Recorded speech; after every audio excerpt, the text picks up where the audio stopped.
All right, good morning, everyone. Welcome to the pre-market prep. I hope you had a great weekend and are having an amazing morning so far. Good morning, Peter. How are you today? Hey, good morning, Carlos. I'm doing great on this autumnal equinox. So hopefully everybody's enjoying the official first day of fall. Although I think in the Northern Hemisphere, officially, it's supposed to happen at like 2:19 this afternoon. I don't know. It's fall. It's the first day of fall. And it feels like it. It's Yeah. rainy and, well, it's cool-ish. It's a weird time of year. Carlos, we were just talking about this. We're like yesterday morning, for example, my wife went and did a run, and we did the army run here, or she did, anyways. And we going out there. It was 3 degrees, 2 degrees actually, when we left, and Hmm. then it was 24 in the afternoon. So in American, that means it was 35 degrees in the morning, and then by like 3 hours later, it was 75 degrees. So that's a 40-degree change in Yeah, it's three pretty hours. pretty aggressive. Yeah, uh, it's what it's like here this time of year. So, in any event, that's yeah. yeah, we're on the verge of frost happening here in the mornings. So it's it's that time. Anyways, yes, welcome to. So that means fall trading is in full effect, and I like it. It's my favorite trading time of the year, Yeah, and yeah. hopefully we can take advantage. Awesome, man. Friends, take a look here at our gappers list brought to you by tradingterminal.com, which is massive today. It's just a lot on here today, as you can see on both sides too, gapping up or down. When I first saw it, I thought something might be wrong. I refreshed it, and this is what it is. So yeah, plenty of stuff happening today. We won't be able to go through everything. We'll look at a few on both sides, and then we'll hop around some familiar names here. A lot of it, pulling back from Friday's run and last week's run. So we see some of the stocks like quantum, a lot of quantum stocks all pulling back on the red side of the aisle here. So we'll come back to that in a second. Let's take a look at this U.S. economic calendar and what is happening for today. Yeah, it's all talk today. No numbers, no data, all talk. Really, we have no release of information. It's just a bunch of Fed speakers. So the New York Fed, St. Louis Fed, Cleveland Fed, Richmond Fed, some Fed governors, they're all out on the speaking circuit, it seems. So spreading the gospel of what the Fed is doing and what their perspectives on the U.S. economy are. So those, none of them, I don't think, will have much of an effect on the market. Today, we're free to just watch whatever we're watching without any interference from data.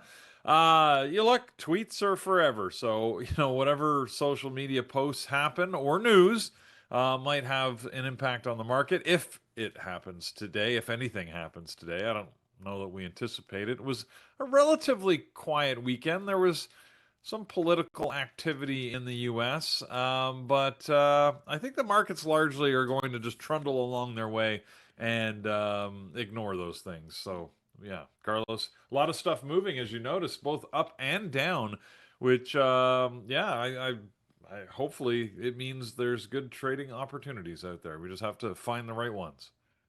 Yep, absolutely. All right, let's jump right to it, friends. Let's take a look at the what's happening up. So, first one on the list this morning, NBX.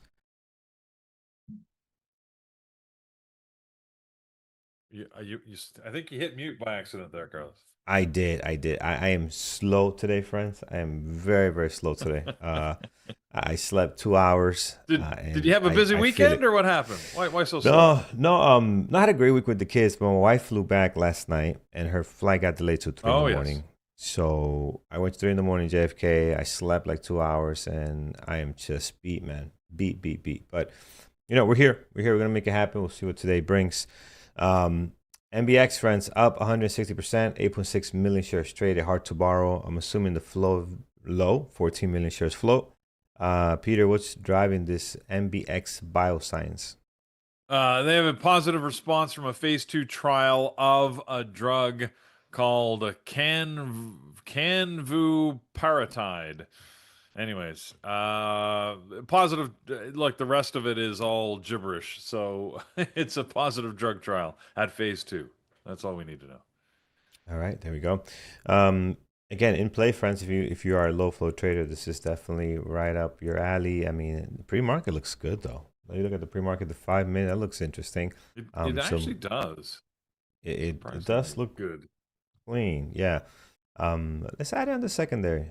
I'll put risky on it. Just let's take a peek. We don't have to trade it, but it would be nice to see what it does here. So we see a couple of risky stocks trade very well. The one that comes top of mind is always CWD, right? That one traded well. And there've been some other ones too that have been doing some stuff here. All right, let's see here. FLGC. Here we go. FLGC, is that right? FLGC. Yeah, it is right. I typed it wrong. Yeah. FLGC. There it is. All right. Up 90%, 731,000 shares traded. Hard to borrow. Also another low flow, but this is horrible. This doesn't look great though compared to the one we just saw. So I don't like it, Peter. What's your thoughts on it? My thoughts are it's making me tired. It's one of these stocks that they are a drug manufacturer by definition. However, they've received $401 million of funding with a $23 million strategic investment from DeFi Development Group to do what? To create a Solana treasury. So come on, guys. Like, are you failing in your core business? So this is what you're going to try and save the company with? Oh, well, anyways, they're up this morning. So I guess it's working in the short term. But yes, they've decided that they've decided to accumulate Solana in a treasury partnered with Zero Stack, which is not publicly traded, unfortunately. But yeah, that's what's going on. What? And I don't like it, as you can tell. Yeah, that's it. I'm just changing. You're right. Chat. I'm with you. I'm just changing. Oh, there you are. I'm changing the title of the stream. He's so right. I mean, I do chat GPT on the titles here for the show, and they put Apple rockets. And you're right, Apple's not rocketing.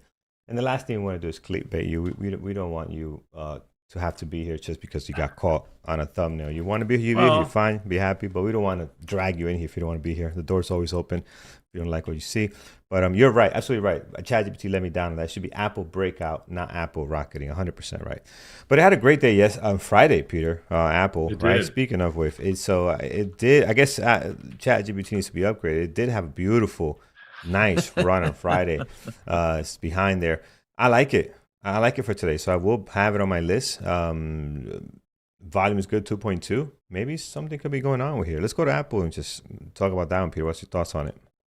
Well, I mean, it's been lifting because of a little bit of enthusiasm around their latest phone, the iPhone 17, which, Carlos, originally we focused on it's thinner, the battery life is supposed to be longer, but it's got this big bulbous camera sticking out the back, which I don't love. Already my phone doesn't lie flat on a table because of the camera. This one feels like it would just make it that much more annoying. However, that's not really where the focus is. The focus is on the fact that with the new AirPod earbuds, you can get sort of dynamic translation, language translation, which has got a little more focus. A couple of interesting features is maybe they're starting to figure out their AI engines and driving some opportunities. So the sales were good. I mean, they were talking about lineups in certain.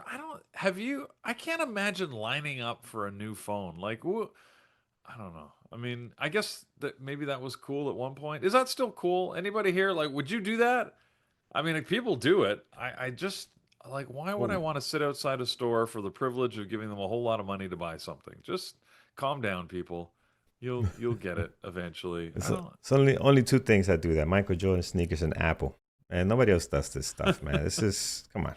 But It's a great marketing Carlos, technique for Apple. It works. The people fall for it. They see it. They get the FOMO. They want in. It's like, oh my God, it's gonna run out. Like, I don't understand.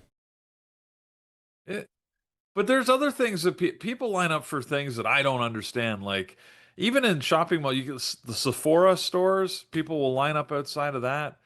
I mean, there was a store I remember walking down the Champs Elysees when I was in Paris just in May, And it was I don't know if it was a Sephora or something else, but they kept a lineup outside because they're only letting so many people in this makeup store.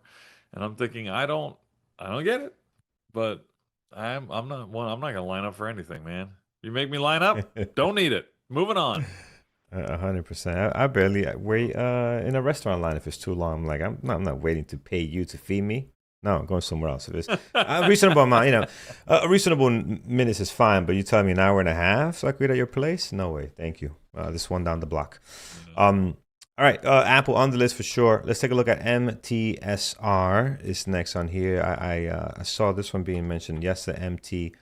MTSR. Let's take a look. Not yesterday, sorry, Friday. MTSR up 60%, 2.3 million shares traded. Wow. Is this the right ticker? Oh no, this is not what I'm thinking it is. I thought it was the one we usually trade, Peter, the MSTR. I'm like, wait a minute, this can't be. No, this is different. MTSR up 60%, Peter. Nice pop today. Metzera, whatever that company is. Yeah, well, it's Monday, which means we always get these biotechs for whatever reason. In this case, this is an interesting one, maybe worth trading. I don't know. Pfizer is buying them out basically. They decided that Metsera apparently has a weight loss drug in development, and that's one of the prime reasons why Pfizer wants to buy them. Initial value of the buyout is estimated at $4.9 billion. And I assume it's cash, but I don't know. How are they paying for this? Let's see. They are going to pay $47.50 a share cash. There you go. See? Knew it. Wow. Well, I'm very surprised. Oh, wait a second. Oh, I know why. Okay, because the price is above that, right? It's at 53, I see right here now.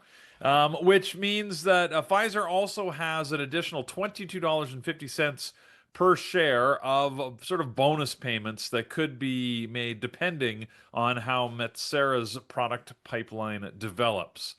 So interestingly, they're paying almost $5 billion for a company that has no products on the market at this point, but its pipeline does include 4 programs in clinical development and 1 in mid-stage testing. So basically, they're paying for the opportunity, the promise of something good happening. I don't know this sector. Obviously, there's enough development value there that they think 5 billion is a good price.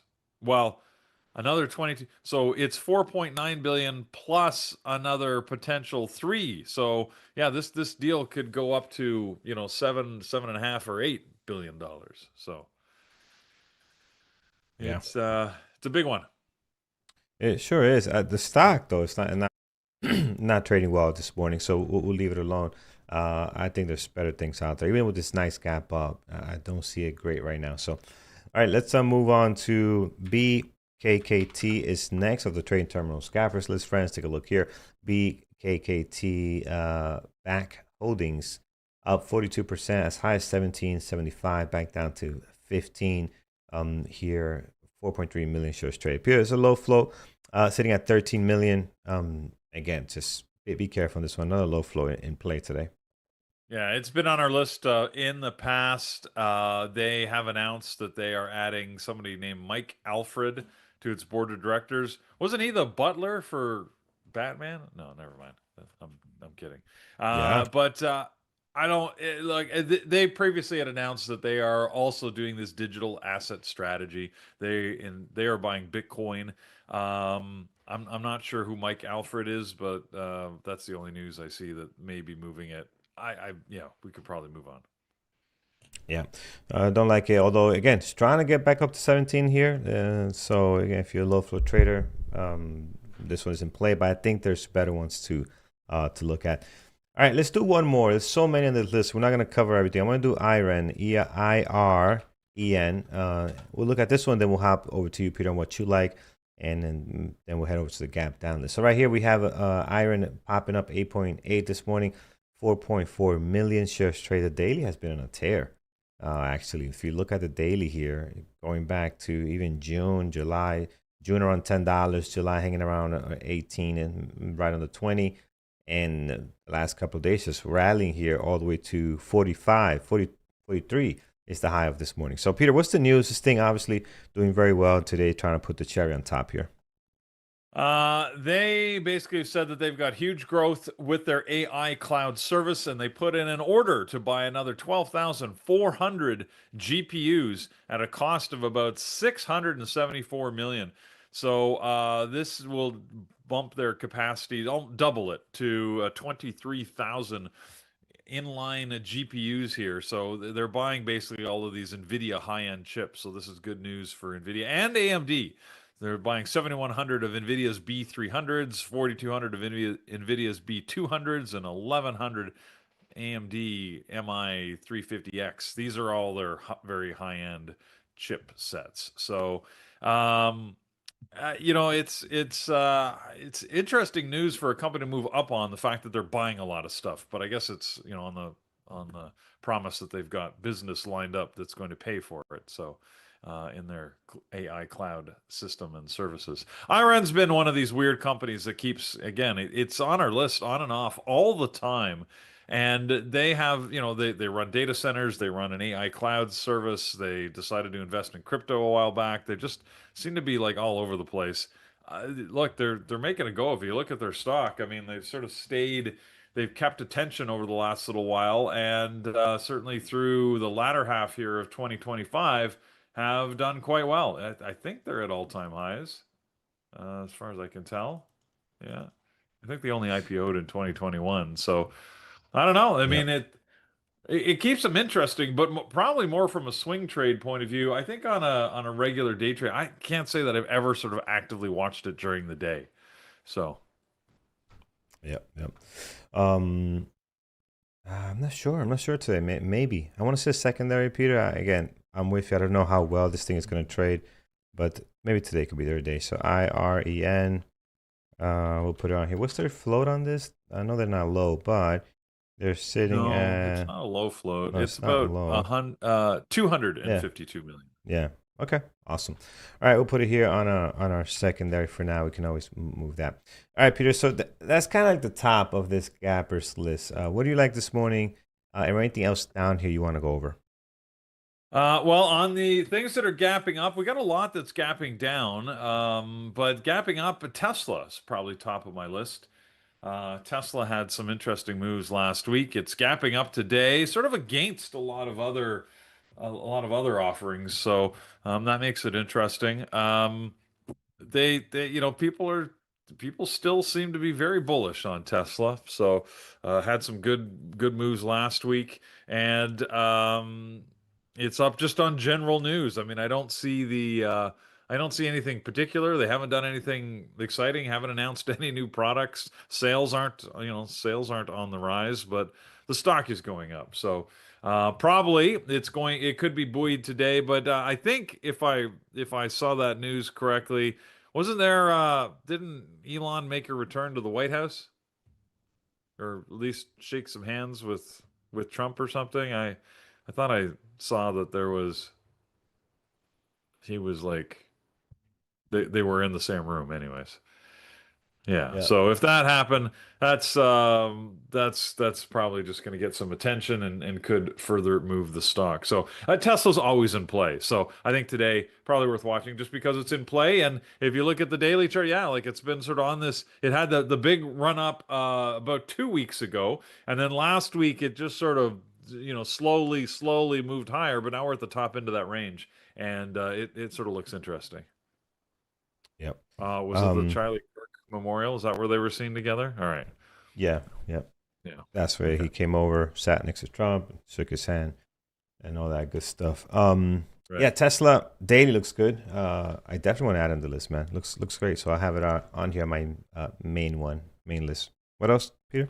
Yeah. Well, you already mentioned Apple, so that's one that has been again moving. That might be worth watching. And other than that, Meta maybe. I mean the volume is very low this morning on Meta, so it doesn't really look to be in play, but it is just marginally green. So yeah, but I'm stretching on that one. I think from the gap up, keep it tight, right? Tesla and Apple from the big ones, and then maybe the two MBX and Iron that we talked about. Yeah, that makes perfect sense. Let's jump into what's capping down this morning, friends. We got a bunch on here as well, but a lot of it I see is quantum. So quantum got plenty of tickers: QUBT, QBTS, Rigetti. I saw some other ones down here. Not INQ. Oh, here it is. Clean Spark. There was actually that's not one of them, but there was a few more here. But yeah, quantum obviously had a big push last week. If we look at QUBT. UBT could tell on the daily, especially Friday. I mean, just insane. If you look at Fridays, actually, you could see what the nice breakout was. RGTI was another one that was trading pretty decent. This one has had a rally over the last couple of days as well, doing pretty nice. So again, all of them kind of doing this, pulling back from those recent highs. I don't think there's any news, Peter, driving them lower, or is this just kind of like, hey, we're high enough. Let's turn around for a little bit and regroup. What's going on?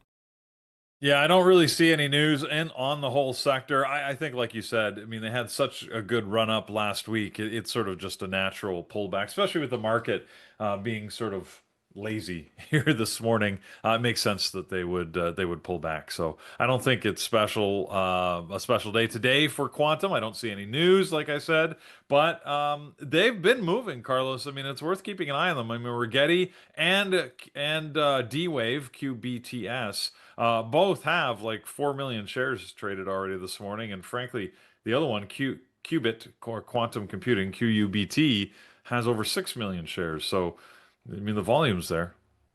Yeah, volume's definitely there. I'm trying to decide which one I'm gonna watch out of all of these. Peter, what are your favorites today?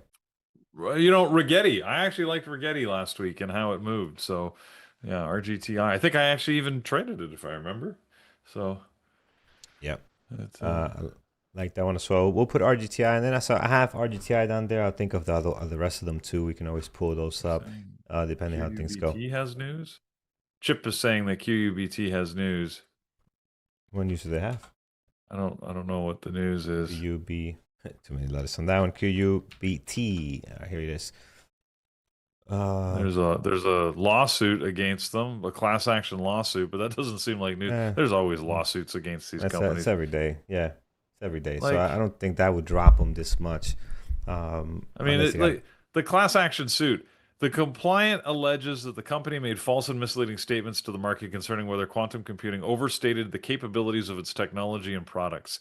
Blah blah blah. They overstated the relationship with NASA, with NASA and the scope of its contracts. I mean, it seems like it's a really hard thing to argue when the stock is sitting near its all-time highs and the price has gone from $15 to $22 in the last couple of days. Like, what are you arguing exactly? You know, Yeah, it's unless these are some bitter traders, because this takes a while to get going, right? So unless these are some bitter traders that got stuck up here, and they're now trying to get their money back. We've seen that too. Like, oh, they overstated their data, and then we got stuck buying the stock up here. I'm like, dude, really? I wonder if yeah. these people actually win these lawsuits. I know who wins. The lawyers, of course, they win. They The gotta get paid no lawyers, matter yeah. what. They love this stuff. But who are the fools that are actually getting caught in this? And are they getting paid? If they're getting paid, they're not fools, actually. I don't know. Pretty smart, but yeah, interesting. I don't think that'll be it, though. I don't think that'll be a drop in it unless the lawsuit itself was already agreed to and they're getting hit with it and it's a huge chunk of change for a startup company. That's a whole different story, but I don't, Oh, I Chip don't see that. Chip has got another article that I did not see in my news feed, but thank you, Chip, for putting this up. Seems that Quantum also has a secondary offering, $500 million that they're oversubscribed to. So we've got a class action lawsuit claiming that investors were harmed, and yet they've issued another 26.8 million shares to rake in a 500 million that's oversubscribed. So again, it makes that lawsuit even weaker when people are Yeah. buying up the stock. And Yeah. so, Yeah. anyways, Interesting. all right, All thanks, right. Chip.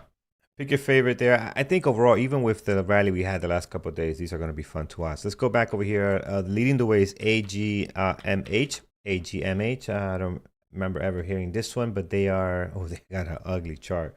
This is pretty nasty. Don't like what I'm seeing here. Why is the volume not coming up for me? Hold on.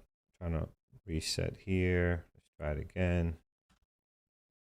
Yeah, at 490,000. There it is. Down 17%. Just looks horrible. Hard to borrow. Daily, it's all over the place. I'm gonna leave this mess alone, Peter. Yeah, the last news article I've got that pops up, and this is from June. So why this is, I mean, and that was they regained compliance with the listing requirements on the Nasdaq. So as soon as I see that, it's a sketchy stock. It's sketchy. I mean, this is low float, 1.8 million shares in the float. Whatever's moving it higher and did move it higher on Friday seems to be nobody's covering the news. So I have no interest in trying to trade it. Yeah. And hard to borrow. It was funny. Me and Osam was talking about this. Garbage stocks like this are usually hard to borrow. Like I would love to take a couple of shares and short this garbage back to zero. But you can't. Interactive brokers, come on, give us these stocks so we Well, can I mean, short them. even But hard to borrow, it is potentially shortable, but then you got to do a share locate, and usually that costs more than the oh value yeah, of what you're going to get. So, yeah. I used to do that a lot with Centerpoint when I first started, uh, and man, you can make some really good money. But the amount you have to pay per shares, I remember one time paying up yeah, to $250 for a show locate. I made it back because it was sure, just oh yeah, pure garbage. It was going to zero, but it's a lot. That can add up pretty quickly. All yeah. right, let's take a look here. BNC. BNC. Oh, and a question that people had about shorts. They were asking, who determines what inventory is for short? Usually the broker and the financial institution determine how much inventory they want available for short. But you could tell that they're very restrictive on stocks that are actually very risky, like these low flow stocks. They're very risky. So they're gonna prevent you from getting those shares, right? They don't want you to Yeah. blow up your account. They want you to keep trading and give those commissions fees, right? They don't want you out of business. So when it's something's too risky, they'll protect you. All right, let's see here. Or try at least.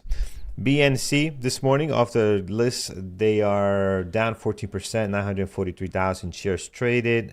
Again, this stock has been having a bad time ever since what's this, July? Yeah, July they gapped up here, and then it's just been selling down, Peter. Not sure what's going on with this thing, but looks messy. It is SSR 940,000, down 14%. Yeah, this is it's CEA Industries Inc., which apparently is a farm and heavy construction equipment company. There seems to be a lack of faith in management, specifically the CEO going on. Their board of directors authorized a $250 million stock buyback, which means that they're reinvesting. But this comes on the heels of having just raised $50 million from the marketplace. So if they just raised 50 million, where are they getting the 250 to buy their stock back? Anyways. There's a lot of like harsh criticism. It looks like going online here for the CEO and the board, and they're continuing to drop here. So whatever they're trying to do to save it, it's not working yet. Yeah, yeah. Not working for them. And the stock is showing that. All right, let's stop here. Again, a lot of it quantum, and I did see some Bitcoin towards the bottom here. Where is it? Just saw, yeah, CLSK. I Yeah, saw some other ones. I saw SDR. Coin, MSTR, Mara. Yeah, so it's a bunch on here. So between those two categories, quantum and Bitcoin, here we got a lot of that list cover. Anything you want to talk about that you like this morning on the gap down? Um, well, Bitcoin prices were down a little bit overnight. So the weekend was relatively flat, but just early this morning it dropped from about 115 to $112,000. So that's why we're seeing, I think, a lot of those Bitcoin related offerings down. Um, Quantum, you already talked about. I mean, I said I like Rigetti. QUBT looks decent. We mentioned that and QBTS all have volume this morning, so pick whichever one you want out of that. The semis are generally down, but not by much. Nvidia's down about 0.5% so far this morning, but AMD just went green in the last couple of minutes, up by 0.1%. So I think that they're going to be in play, but right now they're really just hanging around the Friday close. And PLTR was one of the ones that we normally go back to, and had a good day on Friday. It's gapping down by about 1% this morning. I don't see any reason why it wouldn't be in play again today. So circling around a lot of the familiar characters, the same old, same old. Another one, Yep. by the way, that we were talking about last week might be worth keeping an eye on again this week. Oh, and I just made a pun and I didn't even intend to. There you go. Keep my jokes in my database. Wait, I gotta get where's gotta get around the microphone. There it is. Anyways, you got to keep an eye on Ion Q. Um, Ion Q was moving a lot last week, very big mover, and it's looking decent again this morning. So Yeah, it sure is. Thinking here, which one? I do like your PLTR as well that you mentioned. So Dwayne is saying he needs one of these shirts, and like this shirt. This shirt was actually a gift from one of our members. Someone in the room actually shipped this to me and said, "Hey, I got a present for you. You're gonna love it." So I gave him my address, and he sent the shirt, and I love it. It's a great shirt. That's My awesome. daughter, my youngest one especially, my kids are adults, but my youngest hates it when I wear it because she does not think it's funny. It's a good eye roller though, so There you which go. is all a dad wants, right? Yeah, If you're getting them to yeah. roll their eyes, if I can get them to roll their eyes and groan at the same time, You did that's your like job. euphoric Yeah. for me. Yep, you did your job. Absolutely. Um, let's take a look here in NVIDIA, and I'm going to add NVIDIA. So I'm off your list, Peter, what you mentioned, PLTR and NVIDIA, I'm going to add those two.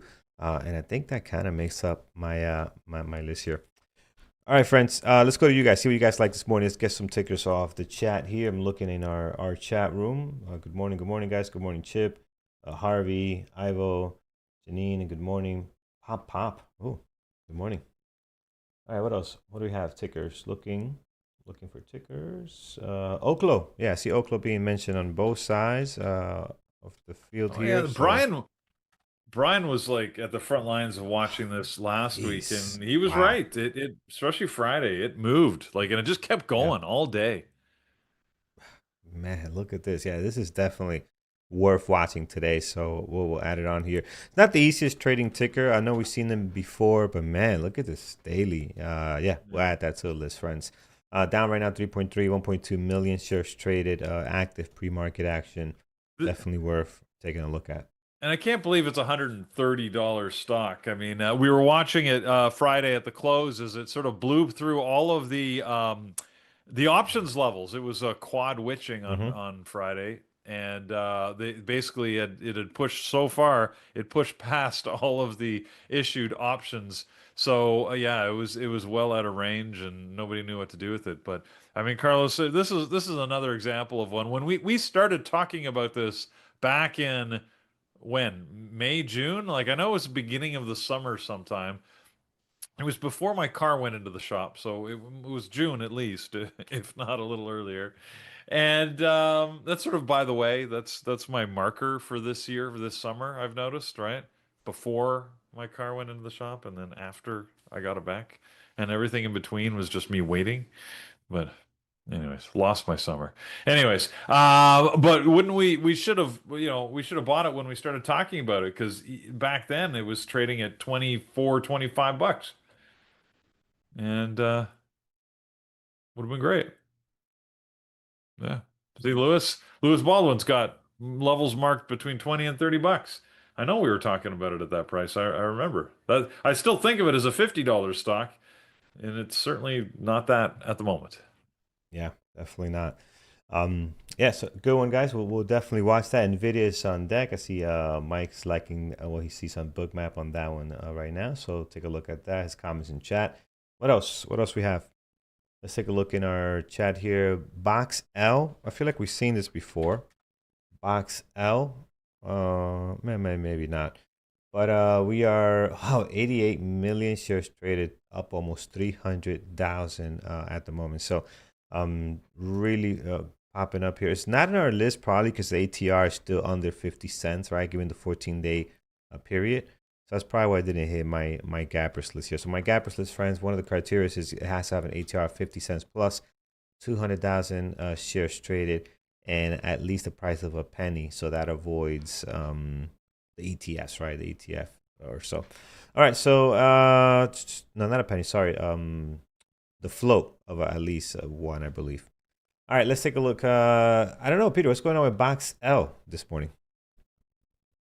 What's happening with Box L? What an excellent question. Give me a second to find out what's happening with Box L. Yeah. We'll take a look Boxlight at it. Yeah. Corporation, consumer electronics. What is happening with them? Um, I don't know. Looks like they have a new product. They began shipping their Google EDLA interactive display. Why do I care about that? Hmm.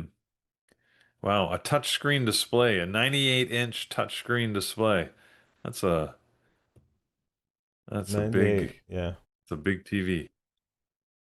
Why would I want a touchscreen TV? I'm not sure. I mean, Well, it maybe says touch. corporations. Yeah, maybe corporations if we're doing some training. Yeah, I mean, it's not. I guess it's not a TV. It's meant to be more like a monitor, right? Like a Uh, it's made for, oh, it's designed for schools. I see. That's why. So Okay, that makes sense. Yeah. integrates Google Classroom, Microsoft 365, and whiteboarding, digital whiteboarding into the classroom. So I guess it's your digital chalkboard. That company's gonna fail. All right, let's move on. That's not going anywhere. That's not gonna work. All right, let's see here. So be careful if you're investing in that thing. All right, friends, that kind of covers everything I like this morning. What else? Anything else? AMD we looked at. Yes, AMD is good. TEM, excuse me, TEM, up 6%, 1 million shares trade. I feel like we've seen this before. Tempest, daily's rallying pretty nice. Wow. Yeah, we definitely seen this before. I don't think it's a great trading ticker though, so I'm not gonna watch it No. personally. But if you like it, guys, put it on here. You got a nice little pop going, a little bit of volume. But I seen this ticker plenty of times, and I'm not a fan at Yeah. all, Peter. I don't think you are either. No, it's been on our list before. Tempest AI. No, never gone to try and trade it. Um, Ed in our room is mentioning Oracle, says it looks like it's still in play, and he's right. It does look like it's still in play. I can't believe we're still talking about Oracle, but Yeah, it's yeah, 1.3 million shares traded this morning. You know, hasn't moved a huge amount. It's down by about 0.5%, but yeah, it looks like it's in play. Friday wasn't that great of trading on it. I know we flipped to it. A couple people were mentioning it. Didn't love it, but yeah. it's I still in the saw the conversation. I saw the headline this morning of them and TikTok, but I didn't read it. But they're getting Yeah, TikTok. Looks like. yeah. You know, I guess they're appointing a company to provide oversight to TikTok. Should you know, based on the conversations that the Trump administration has had with China, and Oracle would get the nod to do that. I never was quite clear on how that deal would work, but. Yeah. Anyways, I didn't. I spend much time looking into it. So to be Yeah, I didn't honest, read it either. Yeah. yeah. Um. Yeah. Yeah. Okay, friends. I like my list already so far for this morning. So we'll stop it here and let's head over to favoritraders.com where you can find more information. Click on webinars. Just reading it. Dustin says, "Come on, BoxX is gonna fail. Give them a chance." You're right. Let's give them a chance. We see what happens in the next couple of years here. That's just you know what? This reminds me of Peter of the 3D TV. I have a 3D TV from like 2013. You know, it first came out. You know, paid a gazillion uh, bucks for it at that time. It's the biggest garbage there is in the world. Who has a 3D for TV and why? It just doesn't. for 40, 3D, 40, whatever it is. Yeah. Yeah, it's just. This reminds me a little bit of Does that. yours These have ideas. do you have like special glasses that go with it, You or? gotta wear special glasses, yeah, to be able to see Yeah, it. It's yeah, not that a never thing, took man. off, did it? It's not a thing. Yeah, it's just never took No, off. So, no. I barely watch movies like that in the movie theater, right? Depending on which one it is. So, all right. Yeah, there's a bunch of those technologies that never quite worked. So, Yeah. um, it sounded cool at the time, but yeah, it's hasn't gone very far. Well, I'm sure Carlos will be in our hollow rooms at some point. Yeah, I yeah. being a Star Trek fan, I always wanted a holodeck, but hopefully in my lifetime I'll be able to Yeah. experience something Did you similar to that. music went through something like that? You guys remember what a mini disc was? I'm sure many of you guys are not gonna remember. Oh yeah, A mini disc. It was yeah, like a small square. Do you remember that? yeah. So it came out right after the cassette tape. This thing came out like between the CDs and the cassette tapes, right after that. And then MP3 came out, and this thing was They were so square though. short. The mini disc, yeah, there was one that was square with a little disc inside. And Okay, you could hold more music. It was called the mini disc. I'm okay. sure if we look it up. But right after that, MP3s came out, and it blew this thing right here. Look at that. Uh, It was nice. I loved it. You could hold a, it was like a CD, oh, I very see. small. It's like a baby CD in a case. Exactly. But And then you oh, had I these got it. Okay. really nice players, man. You just slip that in there. Oh, beautiful thing. I had one of these. And then like 3 months later, MP3 came out, and this like forget it. This is old news. Very, very short lived. I had this exact same one. This controller was great. You had this, in the winter time, just had your finger on that, switching the music, volume, and all that stuff. Amazing. The MP3 came out. This thing did not last at all. So There's a there you lot go. of these interim technologies that just never make it, eh? 'Cause something better comes Yeah, along quickly and just, yeah, completely obliterates it. So, that's it. all right. As you mentioned, it's Monday. Let's get to the news, guys. Oh my gosh, it's already 9:13. On Monday, we have the opportunity to talk about different aspects of our technology and introduce anybody who's new into the chat room. A lot of people join over the weekend or just want to get a refresher as to what they can get out of the community and out of the tools that they're using. So, starting at noon today, we have Nathan who's going to talk about how you can visualize order and order flow in real time. He's going to be using Order Map to help discuss that. And there's a couple tools we use in the chat room. Trading Terminal's developing its own based on Bookmap because imitation is the sincerest form of flattery. So we like it. It works well. He's going to talk about how that order visualization tools work and how you can incorporate them into your trading. And then tonight, Carlos is delivering the onboarding class as he always does on Mondays. It's for all new members or anybody that wants to maybe jump in and help or get a refresher on not only what you can get out of the community, but how you can start your trading journey and get going with all the tools, tricks, and strategies you need to get started. So, and psychology. We can't forget that, right? At the beginning, we always like to talk about the tools and that because that's sort of like the table stakes. But the reality is, most of your time and energy will end up being spent working on your own psychology. You may think, I don't need that. I got it down. I can guarantee you don't.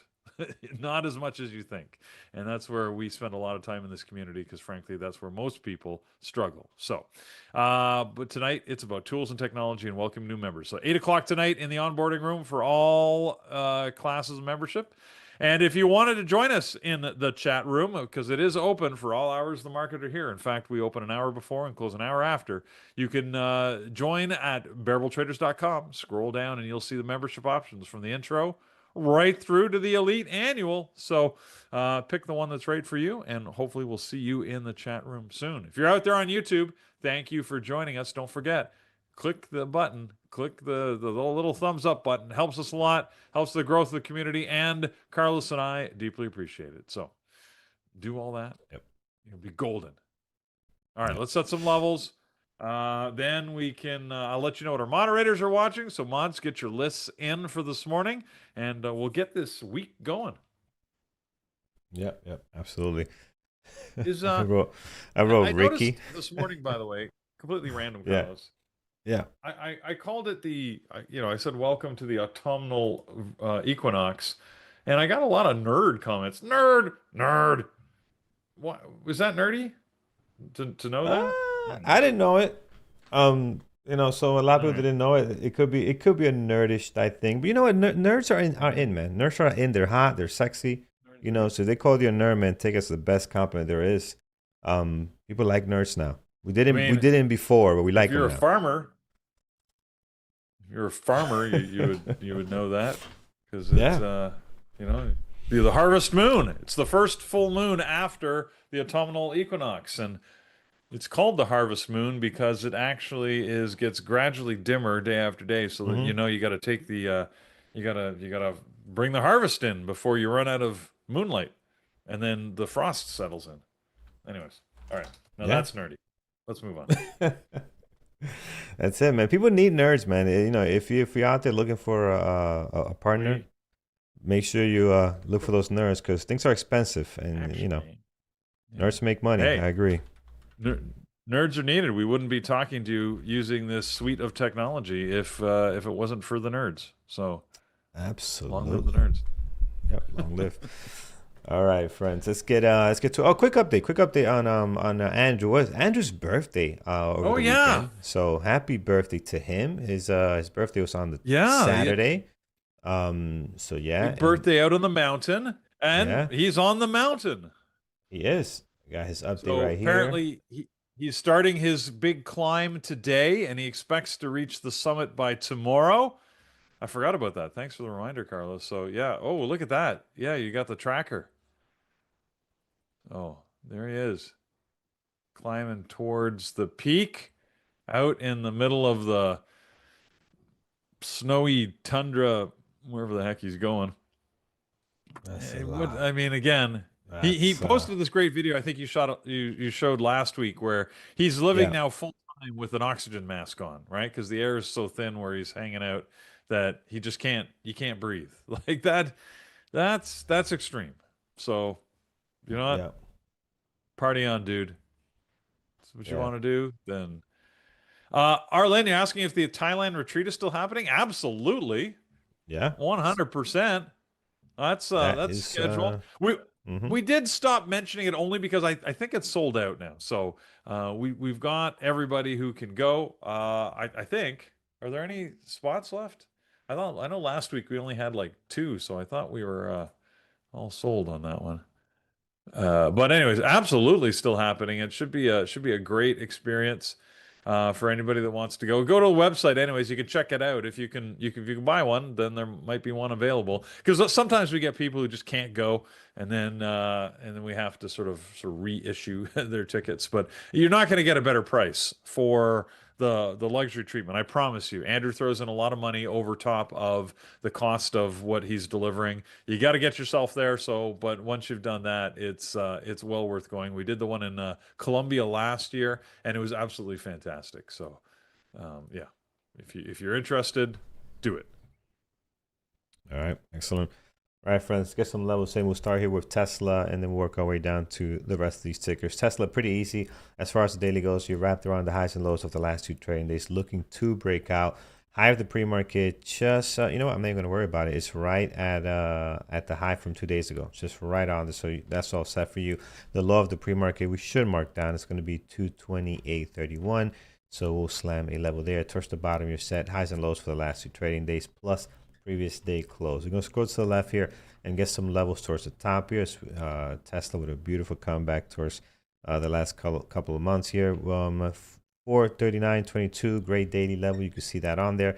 So you definitely want to have that down. Then above that, we do have a nice area. I want to mark it down around 447.44. So we'll mark it there. Got a few days on there that are close to that area opening and closing. So that's where we'll keep our levels at. Next is going to be Apple. Apple looking to break here. Had a great day on Friday. Again, it's been not struggling, but hasn't been trading all that great. But Friday, really nice breakout here as reports of their iPhone 17 having high demand.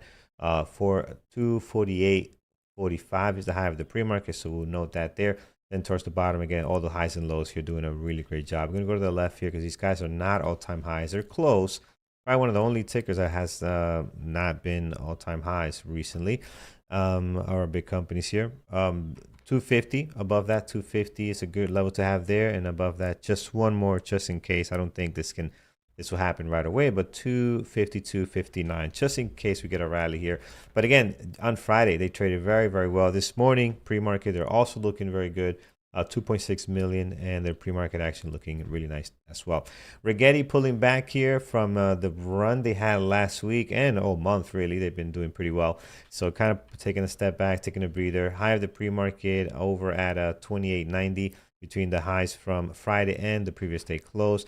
And the low is just trying to hold Thursday's high. So we're trying to hold that there. Let's see if that happens.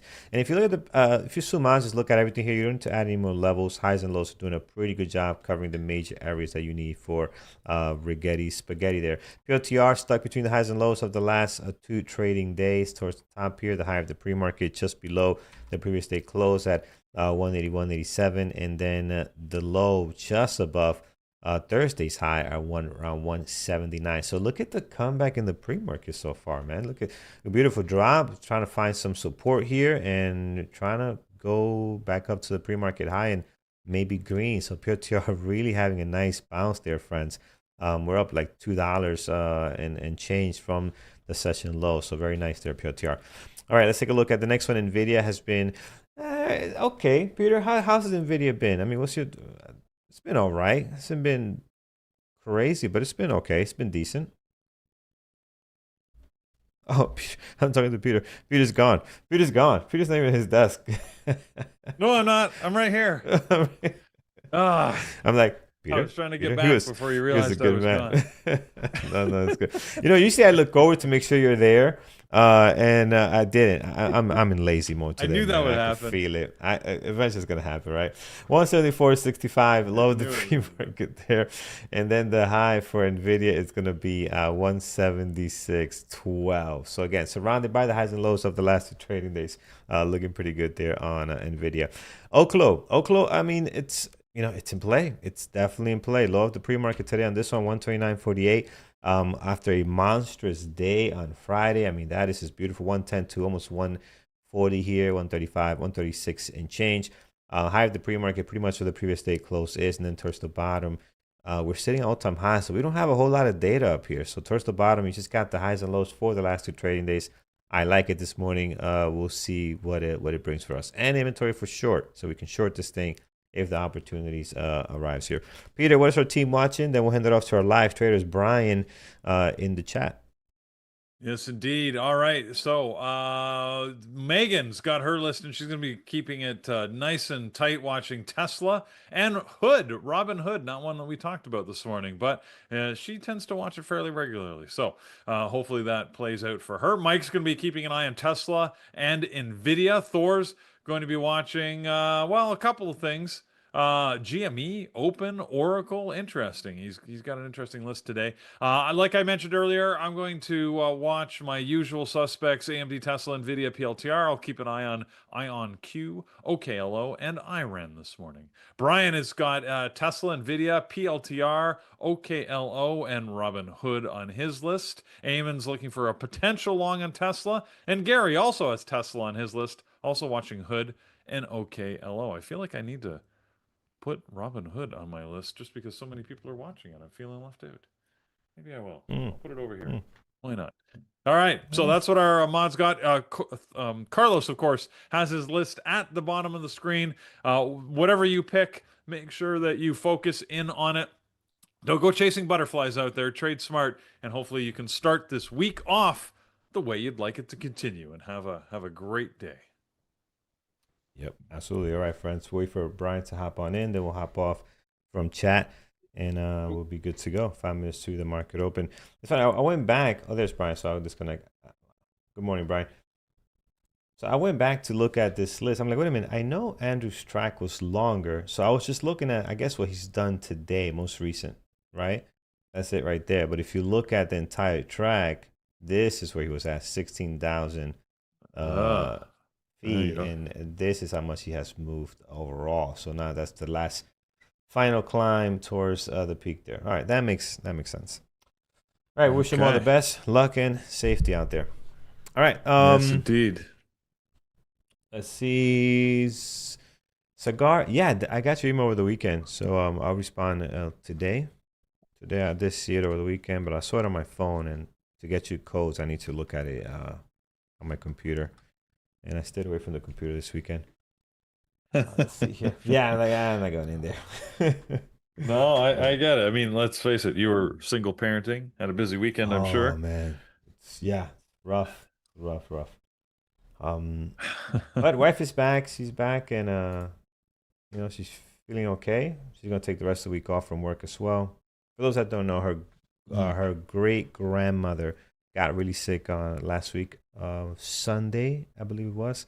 She flew out the same evening, and she passed. She passed on Wednesday, no Thursday. She passed on Thursday. She was there, found her alive, Oh, and I didn't know spent that. a Oh, I'm couple of days. sorry to hear Yeah, that. I didn't let you guys, I didn't update you guys, but yeah, she did pass on Thursday. But she was there. She was able to hold her hand, talk to her. She looked at her, but she was very, very gone, man. But they say Right. the last thing you lose is hearing. So she was there, talked to her quite a bit. Spent a couple of days and was able to say, say her farewell. She was 93. So Wow. long, Okay. long, great life. So, all right, let's see here, friends. And let's get our charts together. So if you're wondering why my voice that's a little raspy, it's because she flew in late last night, and her flight got delayed. Was supposed to arrive at 12, got delayed to like 3 o'clock. So it's a rough night as I went to pick her up. All right, let's get Peter in here, and Yeah. Where am I? let's I'm get you in lost. here. Yep, yep, yep. That's Peter, and we'll get Here you I over am. here. Peter, favorite stocks for today, man. What is your? I know it's not a lot that sticks out right now, but what is your top two or maybe top three favorites? I usually just go back to the basics. So I'm going to be watching Nvidia and Tesla. When in doubt, when I don't know what to watch, that's usually what I just stick to. With Apple, sorry, AMD, a close number three. So, so yeah, that's what we'll be looking at. What? So, We're what happened? That's weird. I just got a Hmm? notice from my broker that said you recently attempted to sell one or more securities short, but we were unable to locate the particular security to complete your short sale.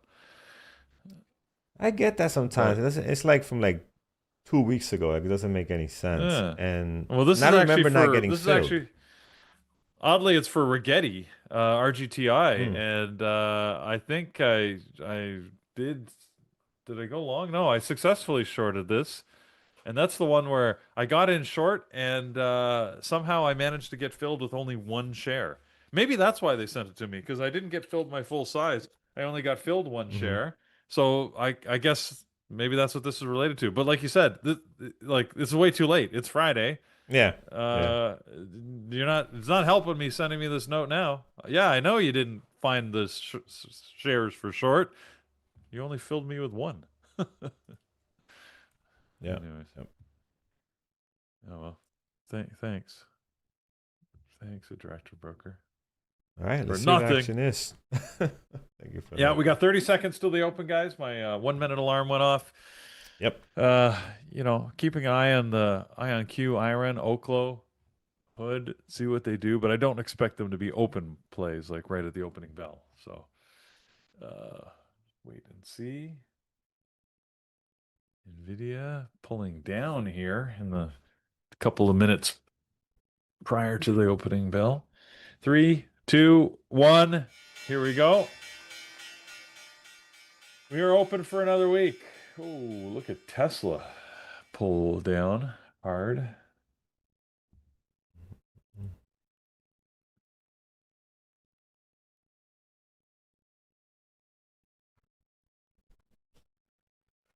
That's right, Pretty Bird. MU is reporting this week. I did see that. It reports on its I own. I Go ahead. sorry, I went long Tesla. Nice. I Long. couldn't help it. Wow. I couldn't help it. Wow. It bounced, and I thought, well, if it's gonna bounce, Tesla loves to go higher, so you can see my trade. I put it up on the screen there, where I went long, took a Yeah, good job, partial. man. I got Yep. a dollar partial on that. I'm gonna move my stop up just so I don't get stopped out. But yeah, let's see if we can get a little higher. Might come back and stop me out. It's moving pretty aggressively here. Let's see if it can hold here. It'll be great. Yeah, long. No, You, you, you I just took wasn't just took me surprised. out. It did? Okay. I was surprised you took a trade that early. I was surprised you took it long. Usually looking for these short opportunities, so that was nice. I usually am, but it spiked down so aggressively that when it came back, I thought, well, it's usually Tesla's usually good for a momentum pop. So, Yeah. anyways, I Yep. got stopped out. It's likely to keep going here, but you know how I don't. I'm still not comfortable taking a lot of risk on these open trades. Yep. So, Rigetti's doing a 1 minute engulfing here. I don't like it below the VWAP here. If it was the VWAP was under the price size, I would have probably taken it for a 1 minute engulfing breakout. But below the VWAP, I'm not a AMD's fan. Um, AMD's popping.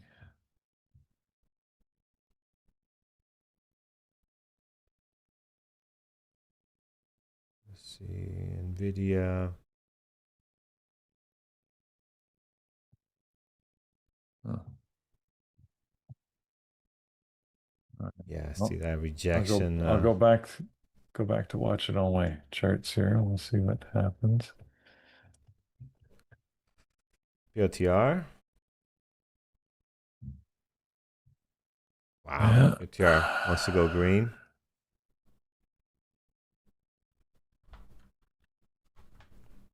AMD. Yeah, see that.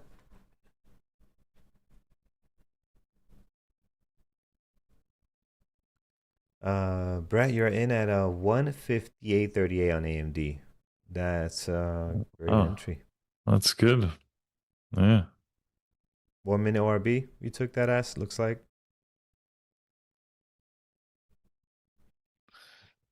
Apple. Yeah, Apple's moving higher.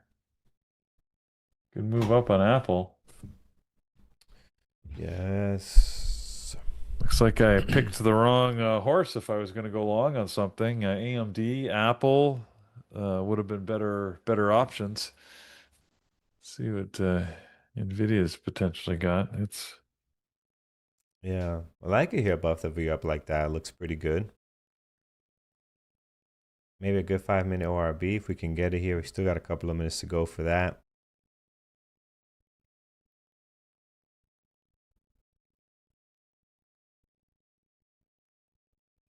OKLO fell apart. OKLO. OKLO short? Is the party over? Oh just man. temporarily. Wow. AMD just pushed through 160, but then pulled back. Oh, there it is. See, there's the 235 I was looking for on Tesla. I just didn't have the patience to wait it out.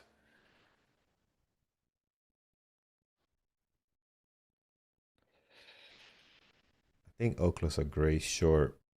I think this is gonna be some You think profit Oak? taken here. Yeah, if it comes back up to Yeah. 128.50, 129 for a 5 minute opening Mm, range breakdown, I like it, man. I like this setup here. When you see this drop, is they call it a bear. This would be like a sandwich, right? So in this case, it would be a bullish sandwich, right? Because it's surrounded by bears, so mm. the middle is bullish.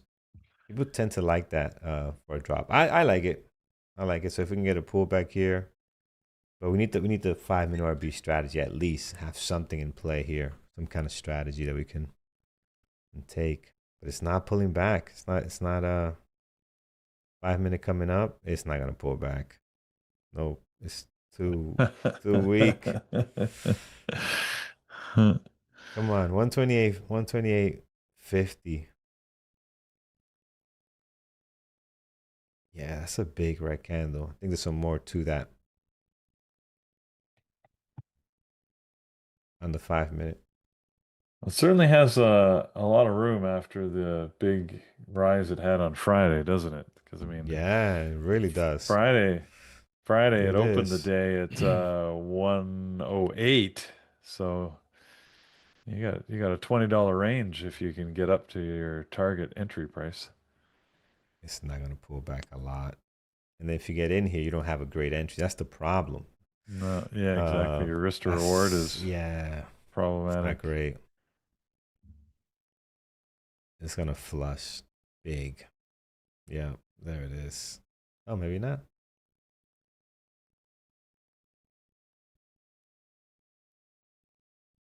The price action just tells me sell, sell, sell on this thing. Let me stop looking at it before I do something I'm not gonna enjoy.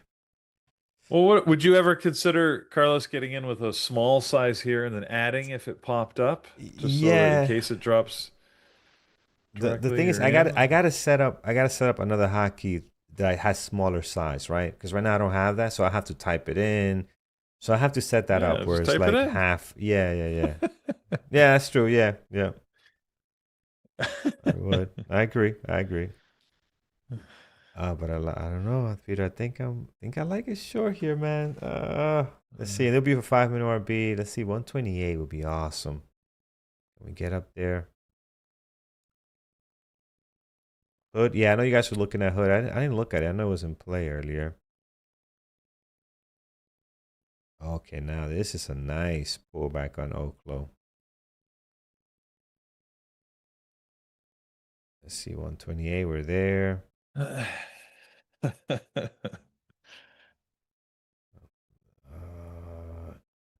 This is probably the best we're gonna get.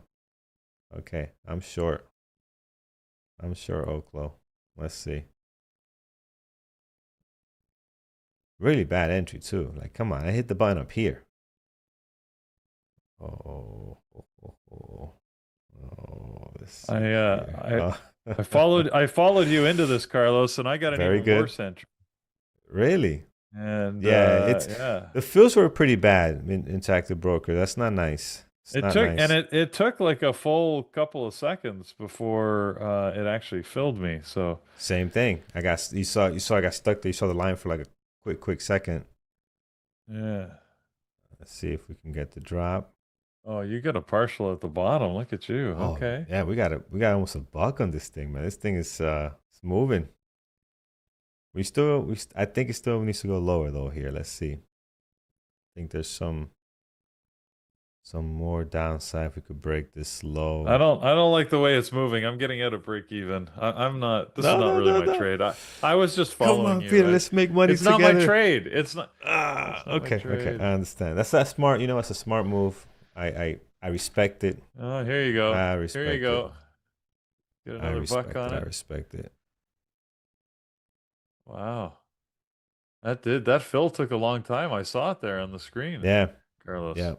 So this one was long. This one was really quick, and this one was long again. So I don't know what's the deal with that. The spread is not. Oh, the spread is bad, Peter.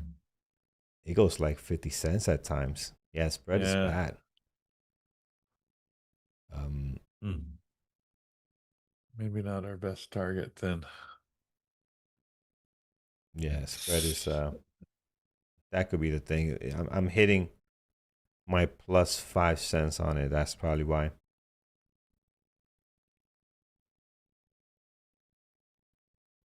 On the script. Yeah, that's probably the same thing. I think I've got Yeah, a 5 cent. yeah, yeah. Plus or minus Uh, 5 cents. So yeah. okay, here we go.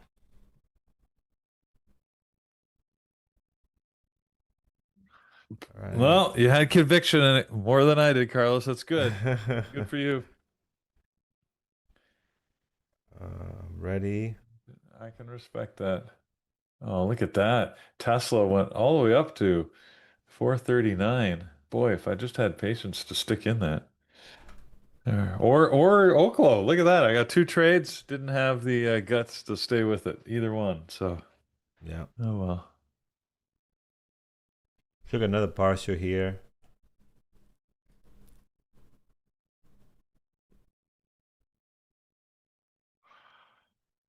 See, it's weird, eh? Because I tend to have a lot more confidence on my trades. Like if it's my Mm-hmm. sort of trades that I know that are structured well, that follow my trade book, then I'm confident in them. If they're not, Right. like these Right. open trades, which I'm still working on, or this one on OKLO that I just sort of you had such conviction, Carlos, that I thought, well, I get what you're seeing. It makes sense to me as well. So, Mm-hmm.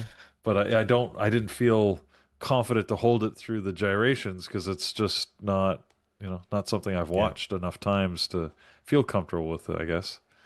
And your entry was a little bit lower or higher? Yeah, I got like So that also. 126 78 or something I got filled. So Yeah. yeah, I didn't, my risk to reward was, metrics were off. Yeah. Yeah.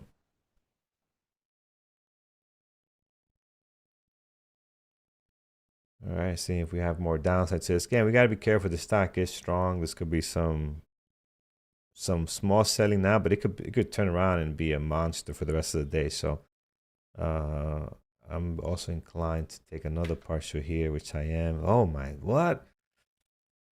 The fills are like so bad, man. Fill me at the top of the candle. Yep. It's okay. Yeah, It's a that's true. spread. The Look at spread that. is pretty You, crappy. Yeah, li- spread is really bad on it. you literally got filled at the top of the candle. Yeah, yeah. And I think I'm gonna get out. We had a great trade and a couple of great partials here. Yeah, I'm not gonna wait around because this thing could shoot up. And if the spread's so bad and the spread opens up, well, I guess close to my Yeah. break even, I'm gonna give money back, right? So we don't want to play around with that. Let's just get out of it. I was looking for a really nice quick flush here. We got it. We got a few. We got two, but another one to 123 would have been nice to see if this thing was gonna work out. Now it looks like it's actually might be engulfing and going the other way on the 5 minute at least, right? If you see this 5 minute, if this closes here, it might just be putting in a pattern to at least go back up to VWAP, right? And that'll be well below, above my entry. So, but not bad, not bad. We took a nice drop there. Great way to start the week. Wow, Tesla. Wait, didn't you trade Tesla? I did very briefly, but Okay, yeah, okay. I didn't have the guts to Hmm. follow it up and just stick with it, unfortunately. So, oh well. Yeah, yeah. Oh, nice run. It's a $9 move. It's amazes me how much Tesla could run. It's a $9 move from the open almost. About eight actually, but Yeah. that's nice. AMD was another one. Yeah, Yep. we were talking about AMD earlier in chat. It's another one that also did very well. Um, could be setting up for a 5 minute ORB here. Right. Yeah. Five-day ABCD pattern. There's a few things happening on AMD that could be good.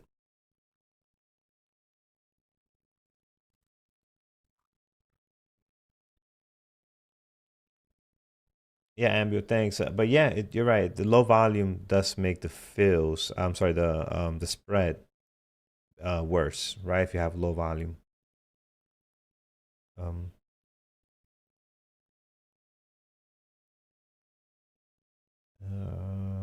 AMD. Yeah, so you made a good decision. Looks like to get out Oh, on did it bounce? OKLO. Yeah, Well, it's just up at it's up at my break even, which means it's getting yeah, close to yours with the spread. yeah. With the So spread, it could easily be red on this thing. So yeah, that was a good decision yeah, to get out of it. Again, looks like it's trying to bounce here. Dustin, played Boxel. Sounds like I'm betting on something. Give me 45th, 45.96 box L, box and L. Feel like I'm buying like a lottery ticket or one of these gambling. I don't know what they're doing, but I hear them in when I go to 7-Eleven sometimes. Like, let me get 22 same or verse, or they got these terms. I don't know what they're doing, but box and all this. So box L, yeah, 400%. Do you know these terms, Peter? Do you no, dabble in the betting world? it's No. no, not at all, not Okay. at all. So it's I know it's all an excellent scheme just to take your money. So I don't have an interest in participating. Yep. Yep. Nvidia's 5 minutes messy here is trying to get above the VWAP. Do we have a breakout here? And do we trust it after doing this? Rejecting, coming back down. It's a big drop, and now we're trying to go at it again against this moving Yeah. average. Not the cleanest Be- possible break here. No, not by any stretch. Yeah, RGTI. That's a nice breakthrough on RGTI. Karma, it's a good breakthrough.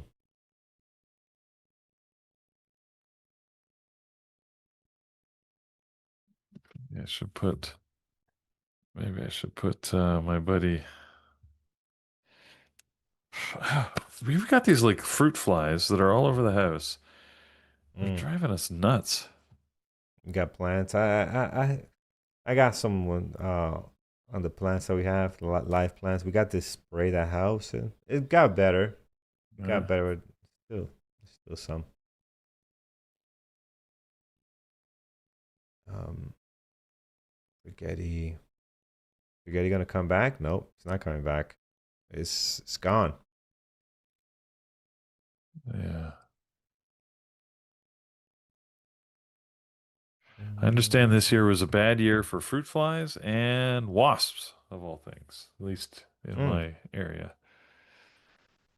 Lots of wasps in the fall.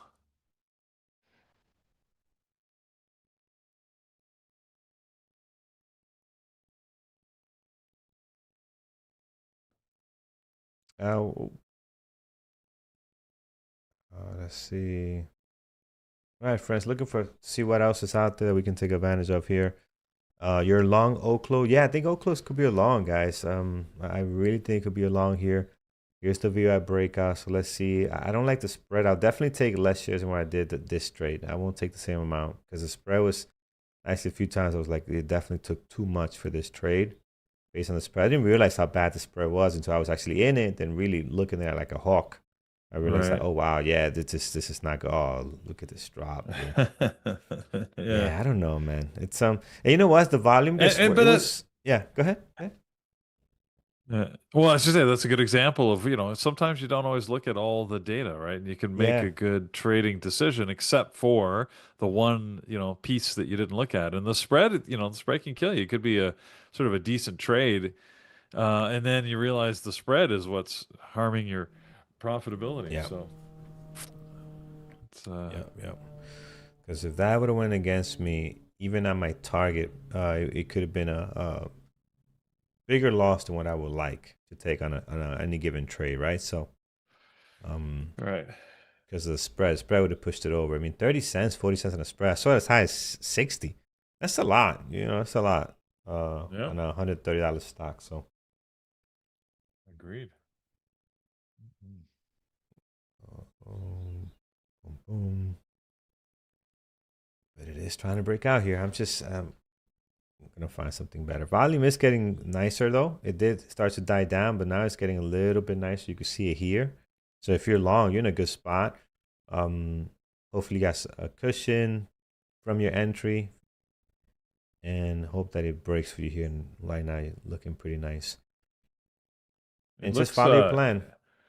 yeah, Quantum seems to be working together. I've got QBTS on my screen with Mhm. RGTI, and they look very similar, almost identical, these Wow, charts.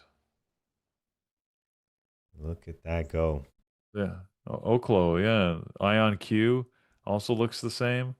So Mhm. there's a whole bunch of stocks here that seem to be just sort of following the exact same pattern.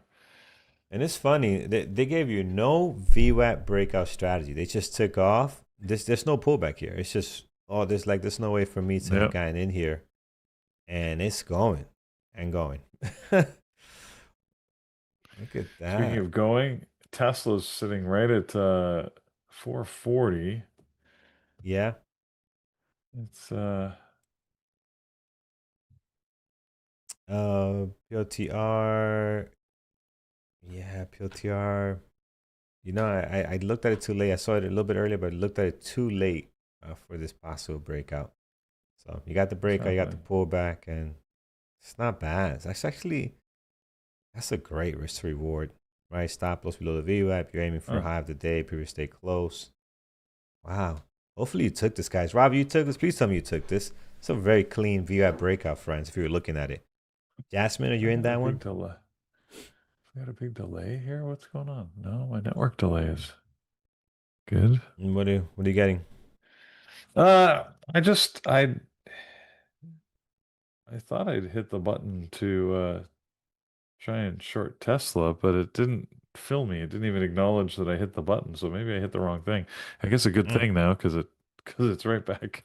It came right back up. It was dropping, but Your system uh, saved you some money. yeah, Your system was like, apparently. we don't agree with you, Peter. We're not gonna send that order.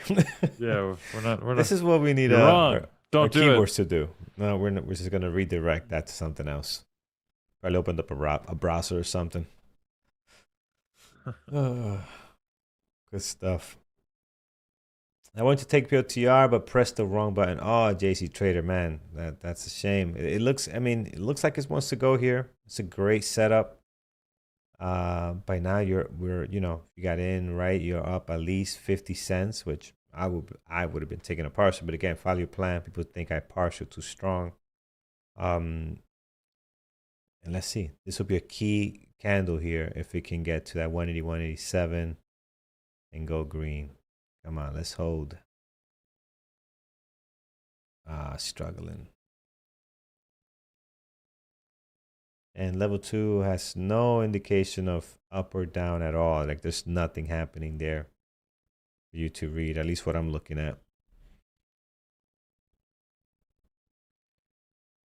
Yeah, definitely don't chase it, because if you chase it, here you're already you're gonna be behind the curve here, so it's not good.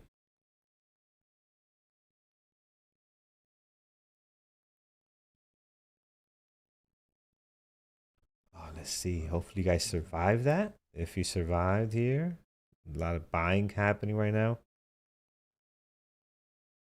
But it's failing to make a new high.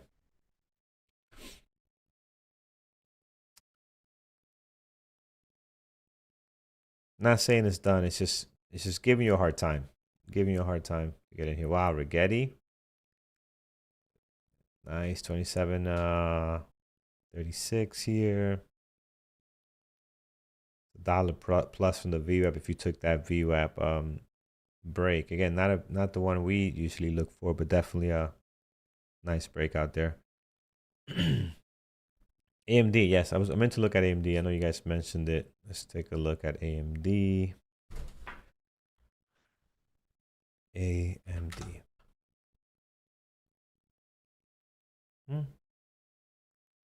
It broke out, but it was a weak breakout, right? It was just kind of just trending, Yeah. following the 9. Like it wasn't like a high of day big breakout, but it's trending higher, right? It's slowly making new highs, higher highs, higher lows. So it's trading well in that sense. Um,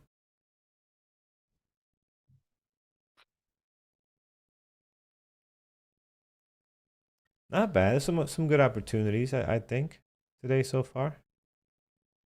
Rigetti, Apple, out of the gates. Tesla, very nice. Oh, Tesla's gonna go. Tesla is gonna go. Greg, welcome to the Lambos and Garbage Truck family, my friend. Good to have you. Thanks for joining the club.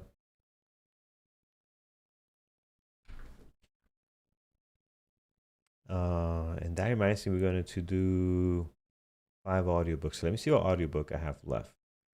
Let me see what I have here. Carlos, you gotta check the inventory.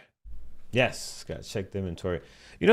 I send out some codes, and there's some people that don't. They just never claim the book. So I don't know why they Okay. don't do that. But after 2 3 weeks, I have Andrew refresh it. He's in the mountains. He can't do it now.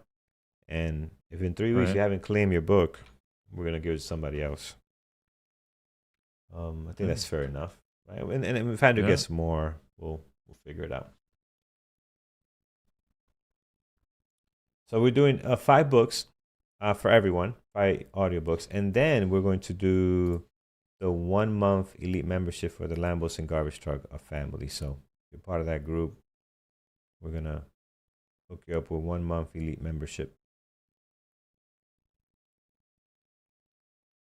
I'll make sure to do that.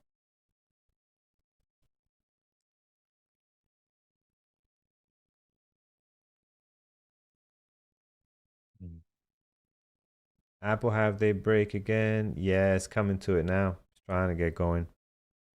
I'm telling you, Apple's starting to trade very nice, Peter. Apple is starting to do some stuff because went through a stretch where it was just brutal. Yep. Apple seems to be moving again. Oh, look at Tesla did get the pullback at 441.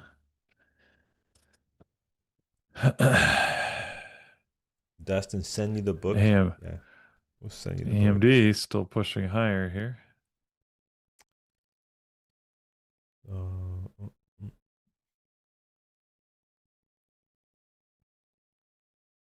man, OKLO did reverse pretty nice here.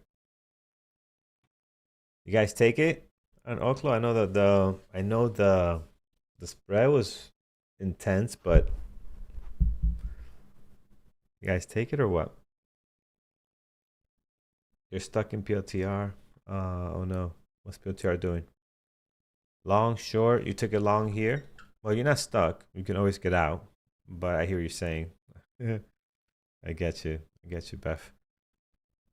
Follow your plan. Follow your plan. You know where your stop needs to be. Just follow your trade book. And just get used to executing, bad trades too. So like, the second part of the bad trades, the getting out part. Get used to executing that part. That's part of trading. And you'd be surprised how bad I was at executing the getting out of bad trades. Cost me a lot of money, man. Oh, it cost Yeah, me well, so because much you money. want, you're like, it's gonna come back. Oh, It's gonna come back. And oh man. yeah, I would love to see probably AI could do something like that. Like if I put on all my trades from since I started 2018 and just say, hey, cut every trade at my 1R, to see what would my account look like today if I would just did that. Keep everything the same, just cut the losses at 1R. I yeah. gotta want to know. I'd probably be pissed. I'd be very pissed. I've manually done that math before, and you'd be amazed how big of a difference Yeah. it can make, especially early I on. done it for like a stretch of like 1 or 2 months in a spreadsheet. That's pretty easy to do, but I'm sure Yep. it's and I saw it and I was like, oh man, this kind of like to.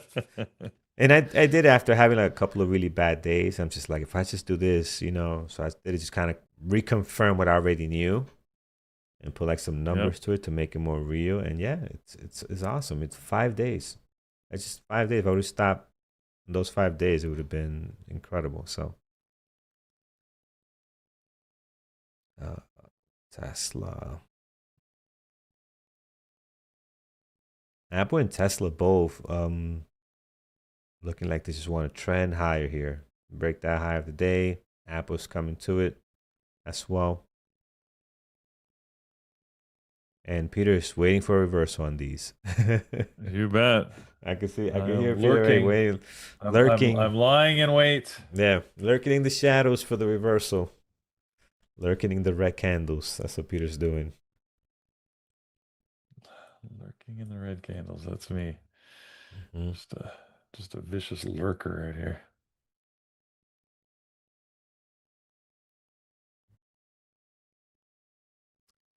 Feels like such a quiet Monday. Why is that? Well, it's a holiday too. Believe Jewish holidays coming up tomorrow and Wednesday. I live in a big Jewish community here, so I know when they're off because the Dunkin' Donuts past 5. You can't. I know when they're off. I go like, what is happening? It's like insane, Not in a bad way, like just busy, right? So I know, but oh, what do we have coming up? Um, what? So tomorrow.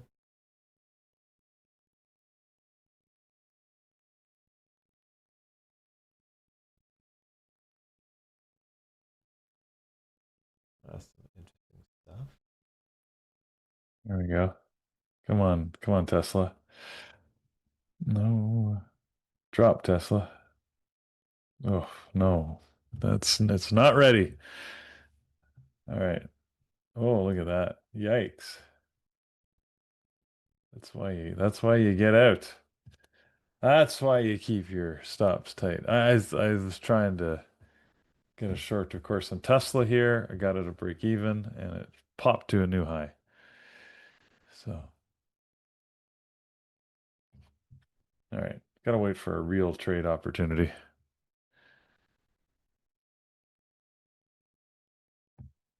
What Oh, else we got? we make a day. Oh, Tesla's gonna go, or it's going. It does. It Um, is going, Apple's yeah. going. Spaghetti, not so much. BOTR collapsed. It's not BOTR is not trading well today. Even on this VWAP breakdown, because it is a VWAP break. You can see the breakthrough here, the pullback. Here's a confirmation candle. Even here, it just doesn't look great. Well, look at Apple. Yeah, Apple's Apple's popping gone. up. Apple's popping here. Actually, it does look great because I would take this, but I just don't trust that it's gonna continue given how it's just wrapping stuff around the VWAP. It does look great. I take that back. Let's be more clear. It's a great setup. I just don't trust that, given what we've seen here and here, they're gonna get a good run. So we have a day for everything. You're right, Peter. Today's Equinox. I mean, I know you're right because you're right. You're always right. Equinox, and it's also World Car Free Day, whatever that is. Um, on car World free of what? days, on Car for so you're car not free supposed to drive. days. Yeah, well, it says people Okay. are encouraged to travel by means other than cars, so car free, like I guess Okay. pollution stuff, whatever. Right. International Tamarind Day. I don't know what that is. What? Yes. World Rhino Day is today as well. Okay. The stuff that we have here. China's giant panda was rescued today, so today's International Panda Day. A lot going on for today. So much to count. Okay. Yeah. Tomorrow is oh, that's interesting. We have Bisexual Awareness Day tomorrow. And International Day of Sign Language tomorrow. Okay. We have a thing for everything for everything. Okay, pretty cool.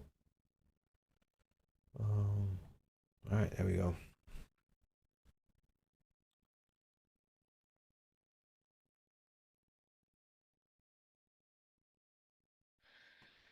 All Carlos, right, yeah, I Tesla. feel like I want to have a day. I want to have the Carlos and Peter day. I want to have a day. International, yeah. International Lambo and Garbage Truck Day. Oh, I like that. Yes, definitely do something like that. What's the spy doing? Spies rallying here. That's why probably you see Apple and Tesla are part of that, or they're the ones causing that. Which I think is funny. People ask, is a spy moving the stocks or the stocks moving the spy? It's like the chicken and the egg. Because it could be a combination of both. Like if people see It could be, yeah. the spy going up, they might join in. They might buy Tesla. So you got this vortex effects kind of thing, right? So I think they both can Yep. help each other. Like, oh, spy's going up, I'm going to buy Apple. Then Apple moves the spy up because Apple is part of the spy, right? So it's just like that correlation like that. BOTR is just garbage. OKLO, it is holding its run here. Pretty nice going flat. Let's look at some of the risky stuff we had. MBX, just breaking out. Careful on that thing. Looks messy, very light volume. Iron, VWAP breakout maybe. I don't trust this stock though.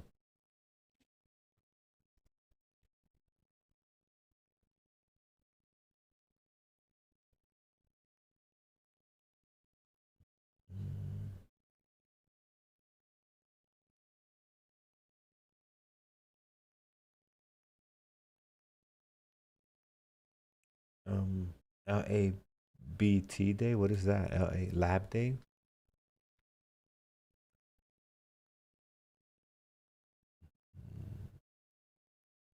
ALGT. What is that?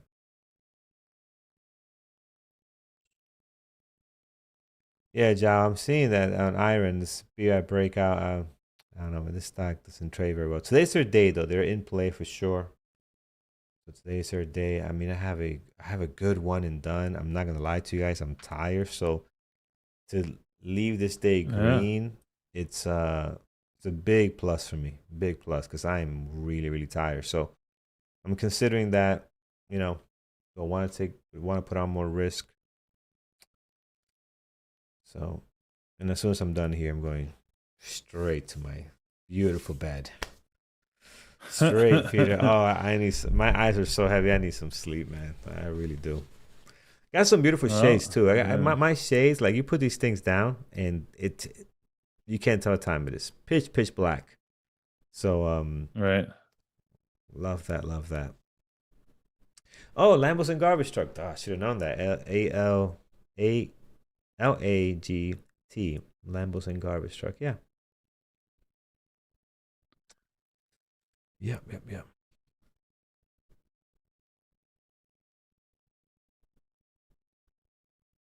Wow. Iron taken off. Peter, anything you like? Uh, I am trying to short Tesla again here at the highs, thinking that it's overdone. But again, being cautious on it. Got out of break even. That's two trades now where I just getting out of break even. It's just not dropping as quickly as I would like, and that makes me Mm-hmm. nervous. So I don't know. Am I? I can't remember if I'm sharing a screen, but you can see my two trades here. Again, Yep. nothing special there, but you can see I'm getting in with small size. I was adding in at the levels I'd predetermined, and it might still drop. I just, I'm not interested in taking a lot of risk on these. If it dropped right Mm-hmm. away and I got the trade, great. If not, I don't want to get caught in a pop. Watch it now. Now it's going to be ready to go. It's tough to it's tough to tell. So very cautious trading here until I see a setup, which I haven't seen really a good setup for me yet. But it's still early, right? We're only 8 minutes after 10, so Yep. still quite early in the day. Oh, see here, here's Tesla. Yeah, it's a shame. It's a shame. Maybe I shouldn't have been so aggressive to move my stop to break even, but should have waited for that Mm-hmm. candle to close and then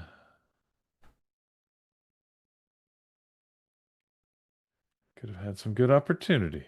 But that's all right.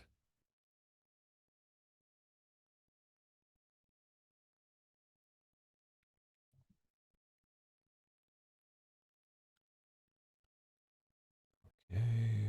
Okay. Friends over on YouTube, if you haven't done so already, hit that thumbs up. Really appreciate your support, and thank you for those that have already smacked that button. We are sitting at a total of 246, which is not bad for a Monday. I like that. That's not bad for a Monday. So if we can get to 400 is our goal. That's what usually we like to see. So if you can help us get there, that is awesome and much appreciated for sure. Rigetti literally just said we're gonna go sideways for a little bit, and we're just gonna hang here and not do much. A nice run up and then just kind of sideways. POTR, see, I knew it. There you go. POTR is just trading bad. POTR is a bad day for POTR, and you can do it for like the first hour, and then like an hour and a half later, you come back after an hour and a half after the open, and you see a great run, great run, right? So just give it time, Right. but it gets stuck in this thing here, which we're seeing right now. Um, so not a great open as we normally see out of this one. Nvidia, same thing, just kind of choppy. What are we waiting for? What is the stock market waiting for? We already got the cuts out of the way. Anything major coming up? I have to look that up.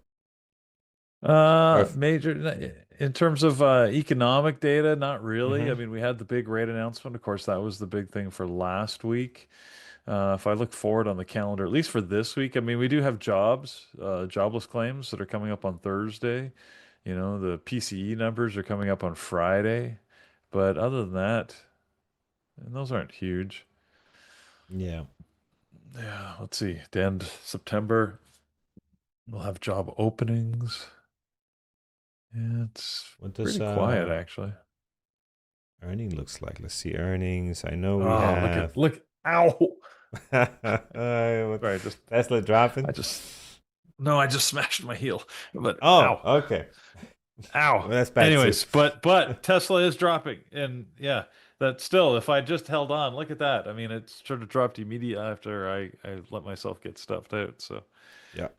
oh well, that's the way it goes. See, that's my lack of patience cost me. So yeah, let's take a look. Earnings. What do we have? Uh, um, so MU is after the close tomorrow. So that should be interesting. See how they do. And there's really nothing else. CarMax, Costco. Costco will trade okay. These other ones are not. They're not so hot. Hmm. No. Nope, nope, nope.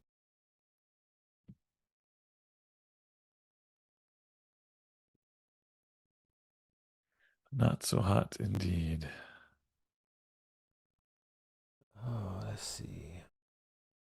Let's look at some of these. AGRI.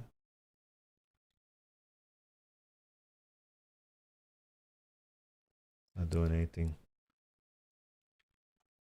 OKLO, yes, that's a big drop. So, you know, it's almost a $2.5 drop. So yeah. Yep.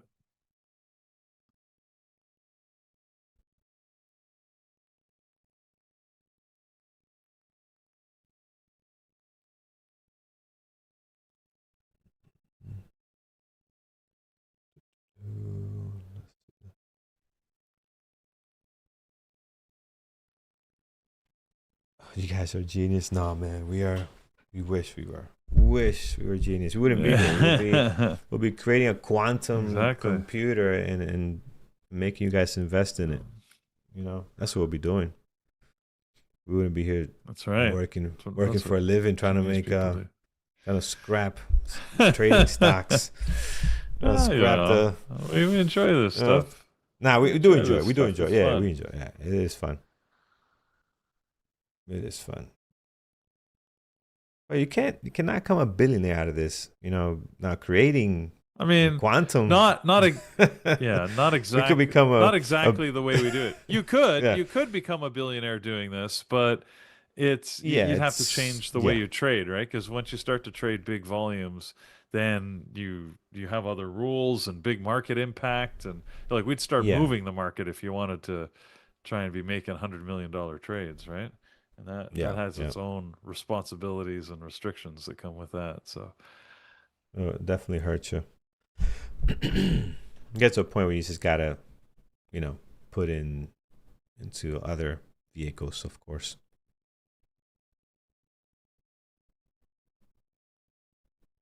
yeah. Would you enjoy trading if you're not making money out of it? Will I enjoy if I'm not making money? Probably, probably Uh, not. I mean, yeah, no, probably not. I don't know because when I was losing a lot of money over and over and over again, I still came back every day, next day. So there's got to be some enjoyment to that, right? But I was Right. trading a lot. When you trade a lot, yeah, it's fun. It's fun. When you're trading a lot, I was trading 15 trades a day. That's fun. Getting in and out. I mean, it's great. Now the way I trade is a little more boring. I agree, but I still enjoy it. Still enjoy the process. Um, but you don't get a lot of hits. Like this will be my one trade for today. Like that's it. I'll be done. And Yeah. That's a hard question to answer. it's Sort of like different. saying, It's hey, if you different. played, what's your favorite sport? Like if you played basketball all the time but never won a single game, would you still enjoy it? It's like, well, I enjoy the sport, but it would get frustrating if you just never won. Yeah. Like Yes. Yeah. so Winning is part of the enjoyment. I right. have to say it's not all of it, but it is definitely part of the enjoyment, right? So Yeah.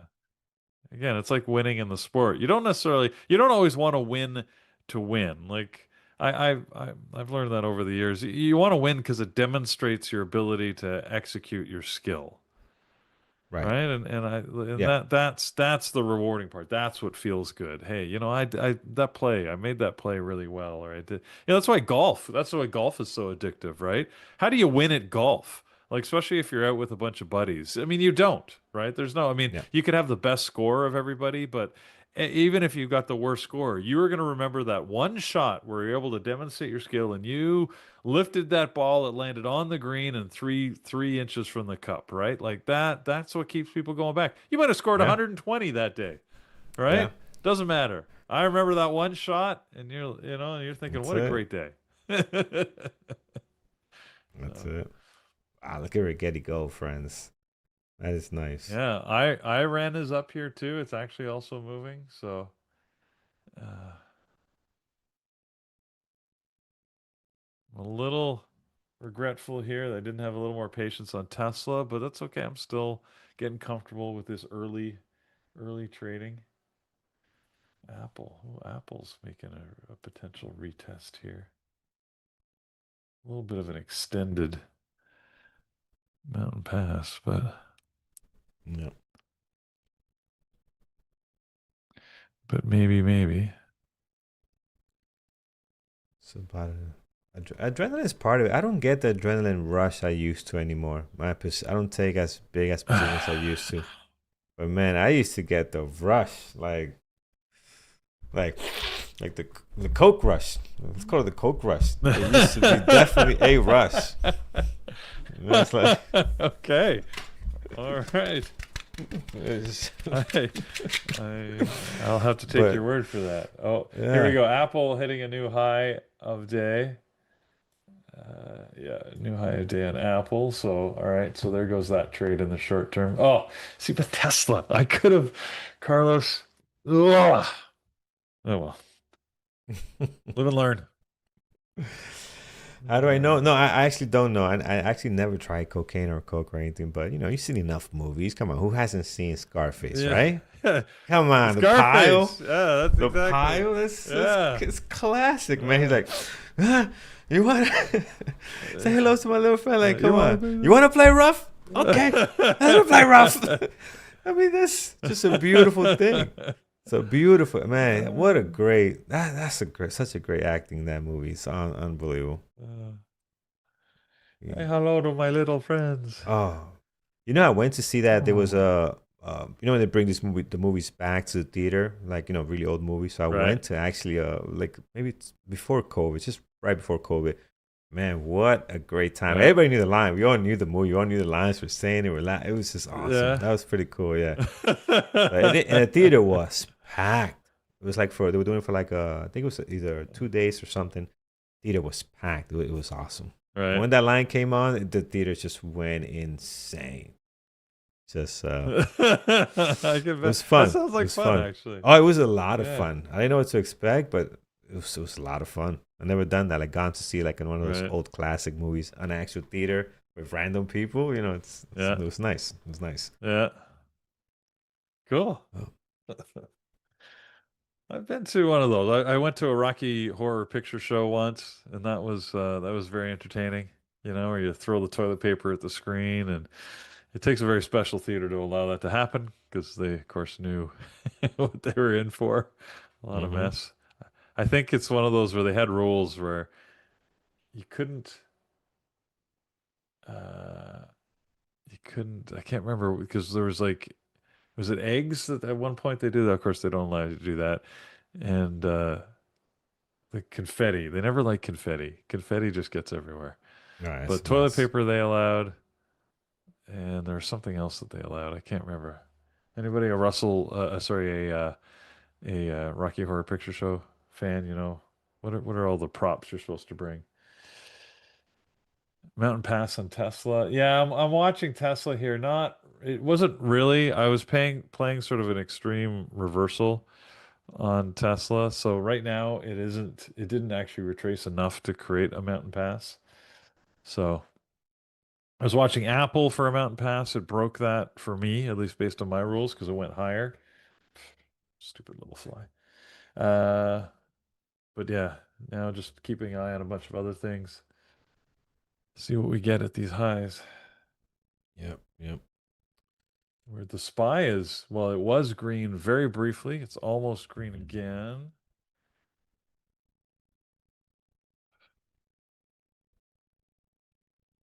It's reading the comments and stuff, guys.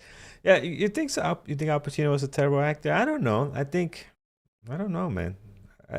That movie was he was excellent in that movie. But yeah, he has some really bad movies. Like, what are you doing, man? We're running low on paycheck here. Like, where do you get this role? But it is what it is. I can't even like I what can't. was I know. Scent of a Woman? Was that that was an Al Pacino movie, wasn't it? Yeah. There was another one I liked him too. in No, I I think liked he's a him in great that. actor, T man. I think he's a great actor. I think there are some, you do enough movies, you're gonna have those ones that are just like, wow, you should not have done that, right? It's just it happens to Well, every actor that's been around some long enough, yeah. So not everything's gonna Some be a actors hit. have done some really bad movies though. We Oh gotta yeah, admit. of course. So Like we were talking last week about, I think maybe it was in the chat room and not here, but we were talking about Nicolas Cage. He's done some very good movies. He's done some very bad movies. Like really bad movies. But he's also done some very good movies. yeah, So, yeah,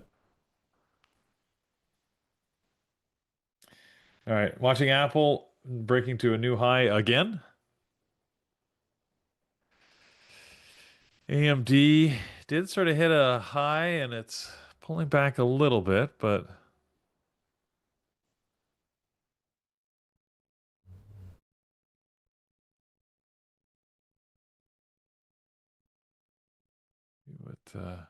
where we get a trade opportunity. We're coming up to 10:30. I always take note of 10:30. That means that it feels like we've the market's been open for a very long time, but it's only been an hour or no, almost. But at 10:30, sometimes we get that change of sentiment, change of direction. yeah. So I'll look for that.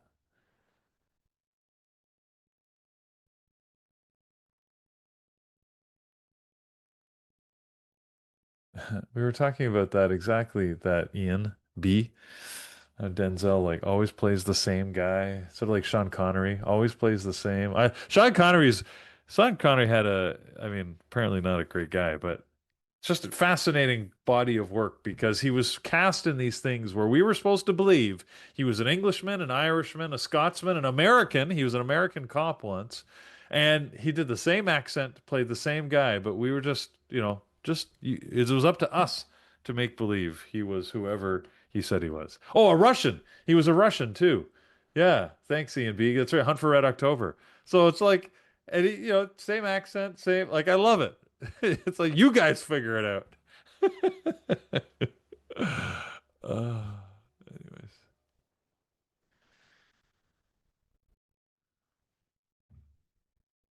All right, HEM. Why do you bring up your stop to break even so quickly? So I'm doing that because these are relatively new trades for me, right? Like I am still sort of developing my ability to like my trade book, my strategy for trading early in the day, and these open trades, and then the sort of the quick momentum reversal trades.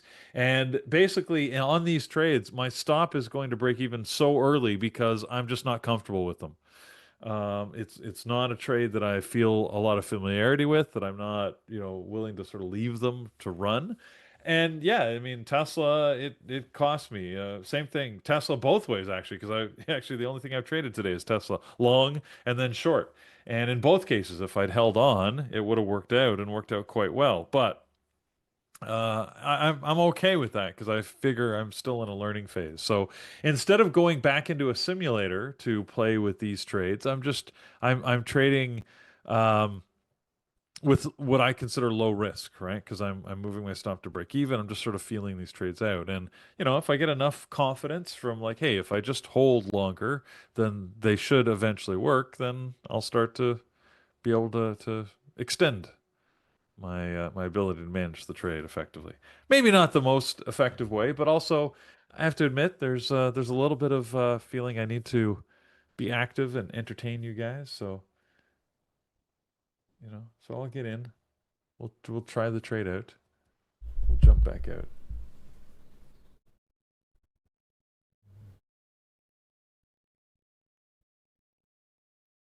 That sounds ridiculous, Taryn. I don't even, Jack and Jill. Al Pacino starred in opposite Adam Sandler, who played both himself and Sandler's twin sister. What? Whoever came up, who convinced him to take that role? Sounds ridiculous. Yeah, he Anyways, Al's got some some pretty bad movie. They all do. They all, Denzel too. Denzel has what's the one with Country and Queens, Queens and Country? Like, come on. I'm not going back, going way back, but still, he has some I don't bad. even know that. Yeah, exactly. They all do, man. They all got some bad flicks. But yeah. Wow. Wow, Tesla. High of the day again. High of the day again on Tesla. Rebounded off She's. the. Yeah, go ahead. Oh no, you guys are mentioning Denzel in movies. I want to watch The Book of Eli again. That was a It's good good. Denzel That was movie. good. Yeah, I like that. I I like like that one. that one. You know which this movie didn't get the good ratings, but I enjoyed it. I was on the edge of my seat the whole time. Is Out of Time. Like I saw this way after. I'm like, oh, what is this? Let me watch this. Oh, Um, is that the one with oh no, that's it's not the the one I'm other thinking of. actress. She's really good, but Out of Time was it was edgy, man. It's like, you know, Out of Time. yeah. Who's the It was the by female lead? Sana Lathan? Is that her? I don't know her Who you're name. thinking I'm of? horrible with Has names. Eva Mendes in here? Yeah, Eva Mendes is there, but yeah, Out of Time. I found that to be pretty good. I don't know this No, movie. Dakota Fanning is the other one where it's a little girl with um the salsa, the guy who sings salsa, Mark Anthony. He's the father. That's a different one. I forgot the name of that one. Oh, that one's good too.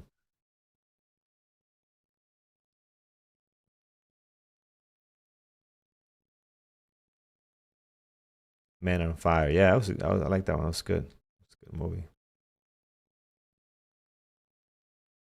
But you're right. He plays himself every time. Right? He plays himself every time. Because if you look at that one, you look at Training Day, John Q, all these movies. He it's just him. The movie's he's made for him. he's him. You know, it's not a. Yeah. It's not Chris Rock trying to be serious. Imagine that. I can't. The comedians when they try to do serious roles, I'm like, I can't take you serious, man. Your face is making me laugh. I feel like you're ready to tell me the next joke. You know. uh, Some comedic actors have made, the move, but yeah, you're right. There's not very many.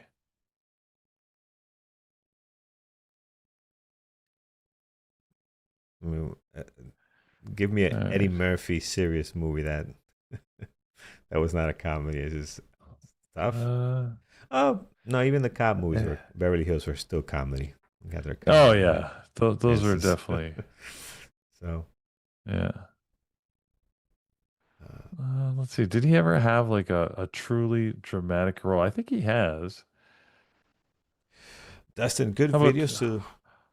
Harlem Nights? There you go. That's one where I think it was all dramatic.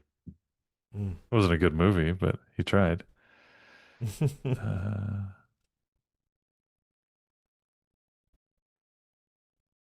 Uh, So Dustin, a good video to a good book to learn shorting. I mean, that's a tough question because, for example, like my strategy, the 5 minute ORB and the VWAP breakout, it's the same strategy just in reverse. So if you learn, if you learn the strategy in the zone, you can reverse it. Mountain pass, double bottoms, double tops, right? You just reverse it. So I don't think there's anything special about the shorting side of it. Um, but I do agree there are some people that feel, Peter's a great example, that feel more comfortable going short than going long. So that is a thing. But the strategy itself is pretty much just a reverse, you know, action. So I don't think there's I don't know. I don't know of any books or videos to answer your question, but I think you could watch some videos that are just regular and just kind of see the reverse side of it as well. Yep. Apple still going higher here, and Tesla's back at the high. You mentioned Sandler in Uncut Gems. I know that movie's got a lot of critical acclaim. I tried to, that's one of the few movies I didn't get through. It was incomprehensible to me.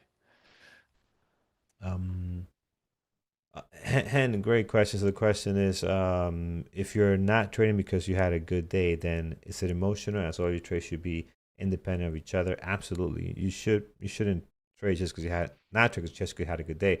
I'm not trading because I can't even talk because I'm so tired. I can't even get the words out of my mouth properly. Hear me here, blah, blah, blah, mumbling.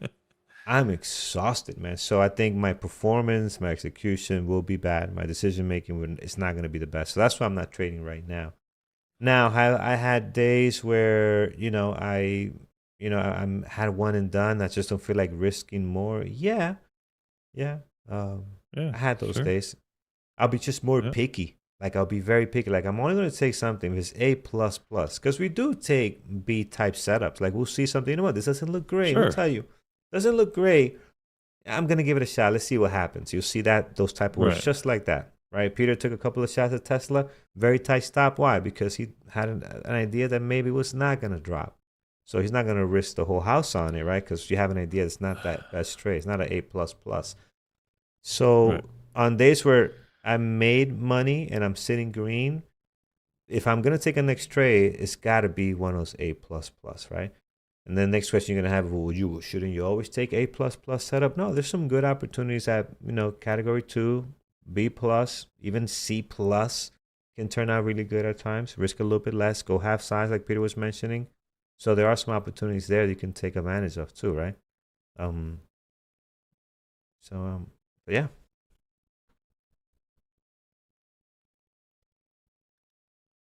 Yep. Yep. Yep.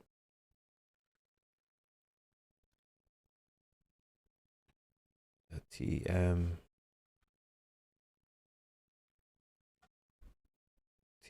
No, nothing happening here right now. It's quiet.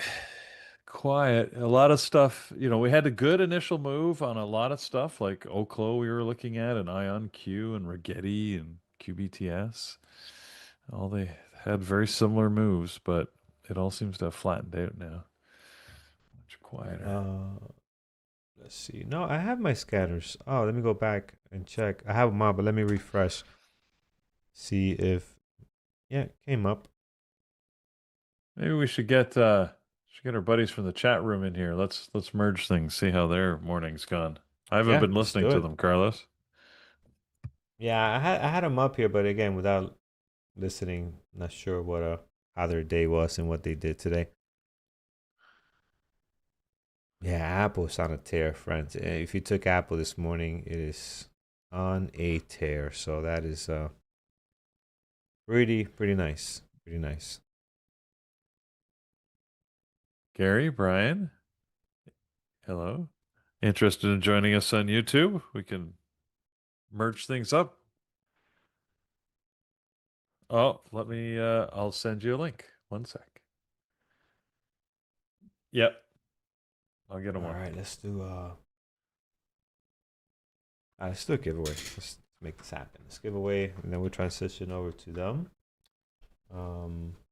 Let us do our giveaway here. Hashtag book, friends. Let's give away a book, and then I'll give away we'll give away a membership, 1 month membership. So let's do that. Let's do the books. Hashtag book first. Back. Sent it in Telegram, Gary. Oh shit. And hello, Brian. Hello, Brian. You are live on YouTube. What a way to join! Yeah. It's like when the guys are talking to the camera, they forget the camera comes on, and they're saying all kinds of That's stuff. right. Very nice. Brian forgot the camera's on. He's in the bathroom. Yeah. One of those days. I'm sure I told you this story before, but way, way back when we're talking like 15 years ago, we were on a conference call and this guy was in the conference call and his voice, you could tell he was like somewhere populated. There was people, and we just assumed he was at the airport or something. And then his voice got all echoey. And all right, so he's in a hallway or something, and then suddenly you hear the super loud, a big toilet flush, and he's like, "Oh shoot!" Well, he said, "Oh shit, it's automatic." And this is like he's an executive conference call and he was presenting, which is why he had his mic on and was talking. And we're like, "So you're taking a dump while talking to us on this call?" And I thought it was hilarious. Our senior executives not so impressed. Oh my God, it was very funny though. Very funny. Yeah, that did Oh, not turn out well at all. yeah. No. Needless to The say, he hot wasn't mic. given an opportunity to present to the executives anytime again soon. Mm, there you go. Yeah, the hot mic. What was that movie where the guy went to the washroom? He was taking a pee. I can't, and it went on and on and on, and everybody in the room is just. It was one of those like I think it was Leslie Nielsen. It was No, one of those probably. films. Sounds like I a can't. Leslie Nielsen thing. Yeah. Anyway, back to business. Yeah, How was Yeah. your morning, guys? Pretty it's good. quiet for me. I had a couple of short trades. Nothing really worked out. I was very impatient. Well, no, I was long on Tesla and then short on Tesla. If I held both, they both would have worked out great, but I didn't hold either. So Carlos got a good trade though. Yeah. How about you, Brian? How'd your morning go? My morning was really good. I got a nice breakout on Tesla, Okay. trading options. Oh, Um, and I got a couple of really nice 920 trades. One on Tesla and one on the Qs. So okay. I was saying in the chat room, I'm gonna tear the rest of my trade trade plans out, and I'm just gonna use 920 because it just seemed to work so well today. So, Okay. um, Nice. but yeah, if you look at Tesla right around 1015, did a really nice pullback right to the 20 EMA, and then bounced right back up to high of day. So Yep. nice move on that. Nice. I'm still trying All to right, get friends. Gary So here. And far, yeah, I don't we know. give out three books so far. So congrats, author. Congrats, Pushpa, and then also right now, congrats to Tyra. Two more to go. did Ravi. Oh, AMD. Ravi, congrats, man. Congrats. Let me take a Uh, look. Aman, congratulations to you as well. So, guys, send me an email. S5. Send me an email. We'll get you guys the links to the book. And then just got to do one more. Andrew wants us to do a daily 1 month elite membership giveaway. So let me do that, and then I'll hand it off to you guys. This is for Lambos and Garbage Truck members. We'll do this right on here. Oh, go back. Let's do, here it is, active chat members. Do elite. Hashtag elite gets you that code. So let's do that. And for our Lambos and Garbage Truck members, give you 1 month elite. Which email? Carlos@bearbootraders.com. So email me, Carlos@bearbootraders.com. All right, so we'll give it a second here for the elite membership. For our Lambos and Garbage Truck members, we'll see who wins that. Then we'll leave you with Brian this morning. All right, here it is. Okay, 3, 2, and 1. Let's see who we got. Winner, Pra, P-R-A, Pra. Congratulations. Send me an email, carlos@bearbootraders.com. We'll hook you up, and we'll do Congrats. that again tomorrow. We're doing that every week, every day. We're doing a membership giveaway. So, Awesome. Nice. all right. So you guys take care. I'll leave you with Brian. I'll see you guys We need in to chat and tomorrow. we need to Yeah. get Gary over here. I'm not sure what's Oh, what's going on? Yeah, I don't think Did he he's join the link familiar. already? I don't know. I sent him the link in Okay. Telegram and in the Yeah, I'm chat not room. sure. He seems I'm not sure if he's he's familiar about. He's definitely not familiar on how to do all this. he's just got to click on the link. but I think he's busy. He's busy Yeah. revenge trading PLTR right now, so he's Oh, distracted. Yeah, no. I know It's not good. he wouldn't leave PLTR alone. It's I don't I don't I don't know Gary well enough to tell him to just stop. Stop Yeah, with the stop, PLTR. stop already. Just stop. Just Uh, just give it up. uh, Yeah, PLTR is just oh, if you look at the chart, I mean it's a yeah, it's dog's pretty breakfast. choppy. I Basically, mean, it it's had an not interesting just not. move towards the open, but yeah, it's pretty choppy right now. Yeah, I had a nice rejection at PDC. Oh wow. We're just the cues were breaking out here from Friday's high. Man, oh man, just it's just almost like you can't lose, if the market's gapping down, you can't lose by going long. So that's just the way it is. Um, 10:30. It's not a hard and fast rule, but I do find as we get into this I would say more like 45 minutes of trading. We do tend to run out of momentum. So what happens in the market is the first couple minutes are mostly the action you see is mostly retail traders, and this is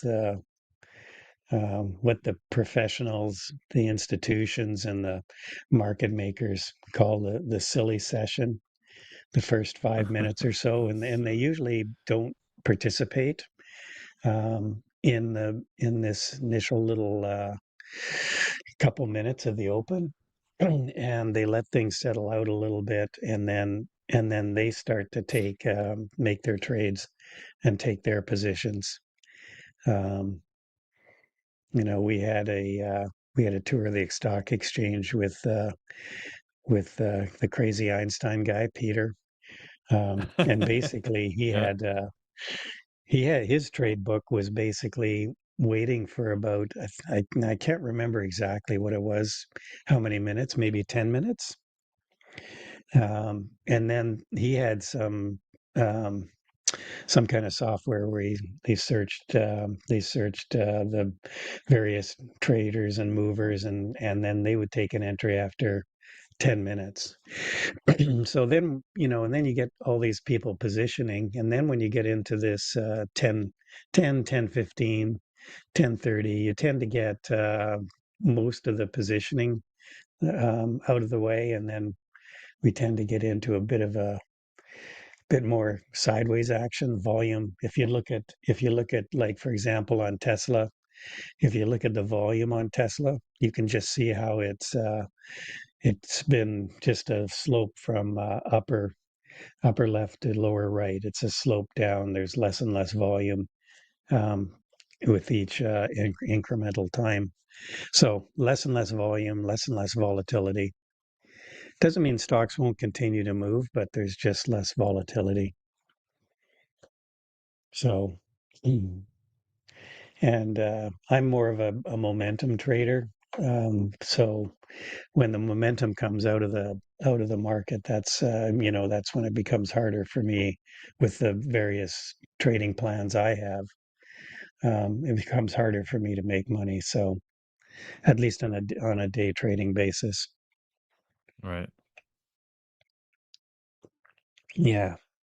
So I did a bunch. Really, my trades today were all options trades, basically. Traded the Qs with options. Traded Tesla with options.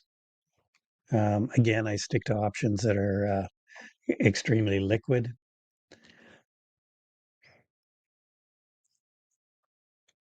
But that's just, there's no reason why if you wanted to trade Tesla, the stock Tesla, you can trade the $442 stock, or you can trade a $8 or $9 option. I just find it more capital efficient to do the latter.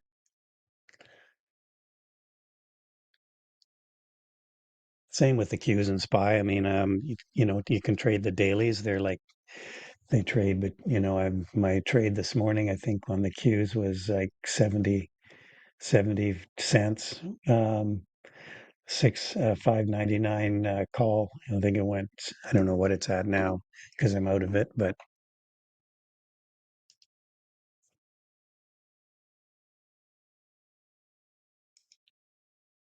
Right. Oh, sorry. see, 5.99 call is $1.65 now. So pretty much double your money if it had stayed in it.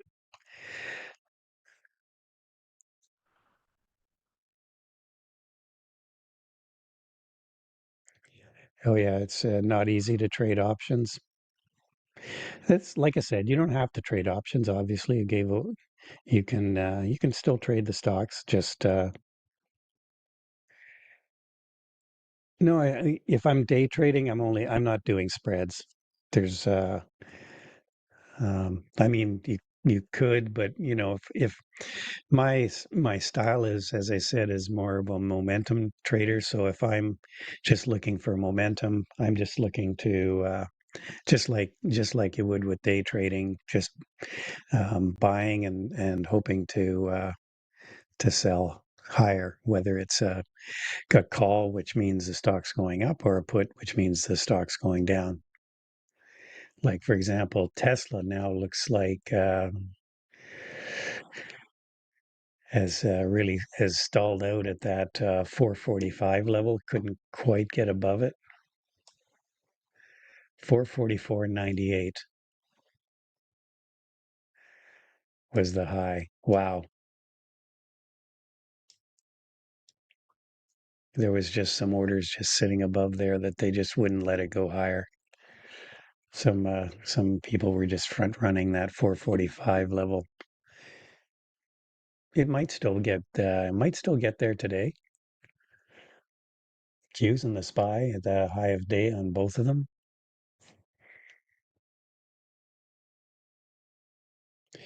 Well, Tesla, There he Tesla, is. you're trading the All right, you're in, weeklies. Gary. We got you. Yeah, Tesla, you're trading the weeklies. So there's, especially if on a Friday, the theta is obviously different on a Friday compared to a Monday. You don't have a lot of theta on the Monday for the weeklies.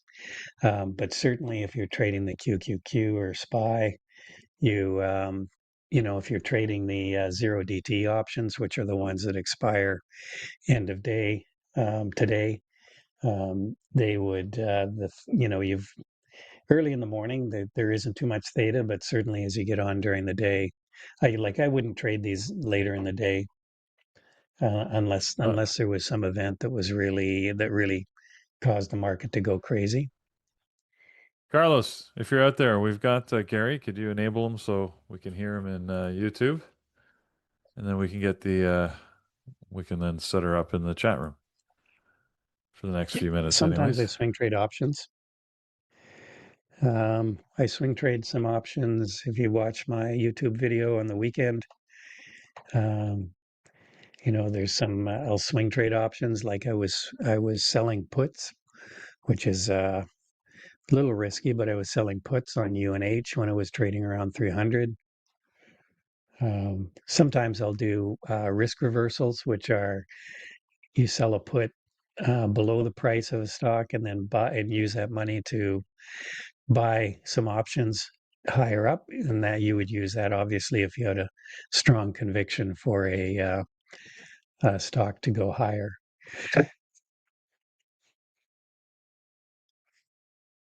Or you just buy options, but usually that's I would be more inclined to do spreads or that kind of thing if I was when I'm swing trading options. Just waiting for Carlos to do the setup. Maybe he stepped back. For Okay. Carlos, his email, Carlos, here, I'll put it right in here for you, but it's carlos@bearbultraders.com. Carlos at. All right. Yeah, Sarthak, and yeah, hopefully you're enjoying the There you go. options trading book. Um, can maybe give away a few more this week, or maybe I'll give away one or two of my swing trading books as well. Got to get the codes to Carlos. Yes. Wow, the market is just ripping.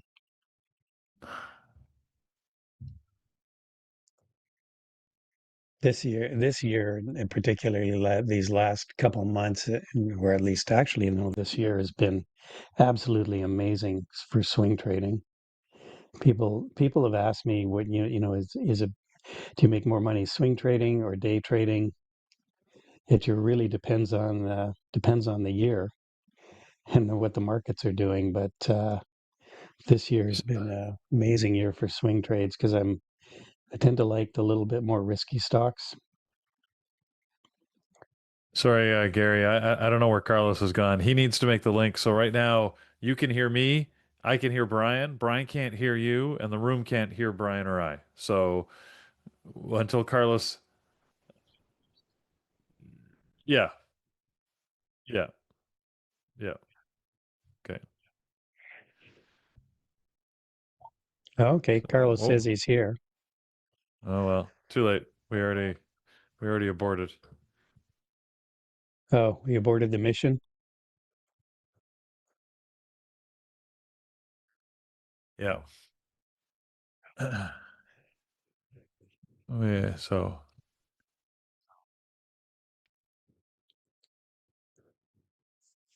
So one of the theories that so or one of the things I talk about in my swing trade books is some of the best ways to make money is just trading hot sector manias. That's what I call them.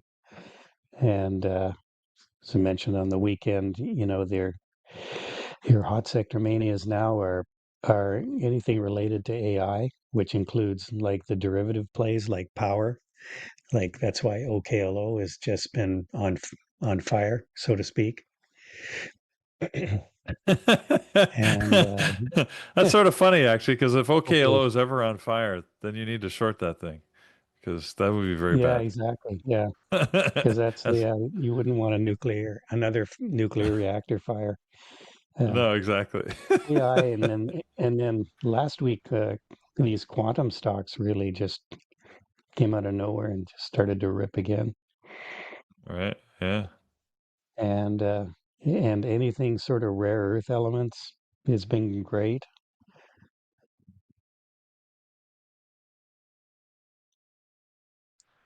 And uranium Yeah. stocks, Well, obviously. I mean, just silver and gold plays have been pretty good. Yeah, silver and gold I've been in for pretty much since the start of the year. A couple of months into the year. Just yeah, the silver and gold have just been crazy. So there's been some awesome opportunities to just uh, just to do some swing trading. Yeah. So you didn't take any trades. What did Carlos trade? No, I had two, but I was very risk adverse and I got out too quickly. So Carlos Okay. traded what did he trade? Oh, I traded with him actually very briefly, but he held longer. What was the other thing that we were in? OKLO, actually. He traded OKLO Oh, short. okay. So he made a good trade out of it. I just stopped out at break even again. So I've had three break even stop outs today. Carlos has been smarter about it. OKLO is back at PDC. Yeah, yeah, I see that.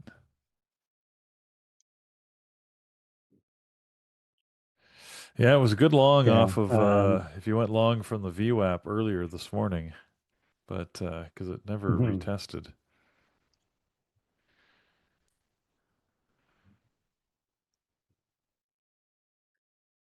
Tesla's finally some of the sellers are stepping in here. Um, yeah. It might actually drop down to what 389, 489, or 439. I'm talking about 439. We do have One of a those level here that it numbers. might bounce from. Yeah, one of those. We do have a level here, might bounce from low for 4080. Mm. It's kind of an area it broke out from and where it found some support back at 1015. But I'm not going to take that trade because it's not really. I'd be more inclined to take a trade on Tesla if it got back to the VWAP, which is around 439, 439 and change, Yes. 439.40. Yep. That's where I see it.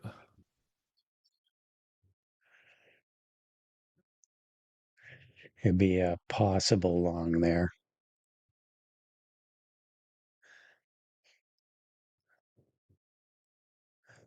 Oh, Carlos is going short OKLO. I don't know. Let's take a look at Bookmap here. Bookmap does have there are really not many orders to the upside, and there's a pretty heavy order here at 130. Um,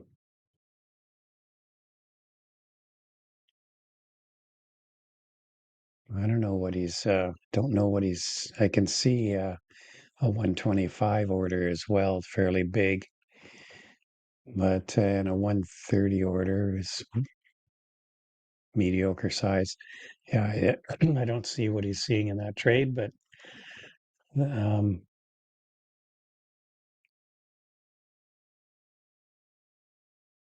right now OKLO is just like at yesterday's or Friday's close, and Friday's close was very close to the high of the day and very close, and I think that was an all-time high for OKLO as well. So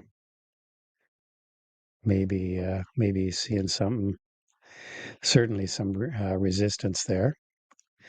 I've been long Apple from this breakout back at 10 o'clock. So I'm still long Apple. Mm.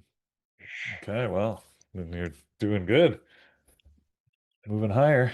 Yeah, Oh, still, look at AMD shooting up here. Back to Hey high of Brian, day. so hey Brian, it's Carlos. Oh, So now I'm hey, not going long a short OKLO. I was answering Peter earlier when he was asking what we went short. oh, okay. So you're just reading that now, but no, I'm not Yeah, going short OKLO. I'm not even looking at it. So okay. no, no. I'm glad you clarified I'm that because glad. I'm looking at it I'm, thinking, what are you seeing in that short? It just doesn't look like, it doesn't look like a short to me, but like we always say, you trade your own trade book. yeah. yep. No. Yeah. So It was funny though. He was like, I don't know what he sees here. Doesn't look like no short to me at all. well, thanks. It restored my faith in you.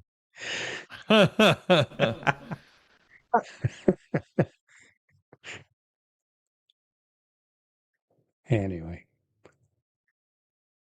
All right. Well, I had a really good morning actually. I thought it's just the dip buyers are still there.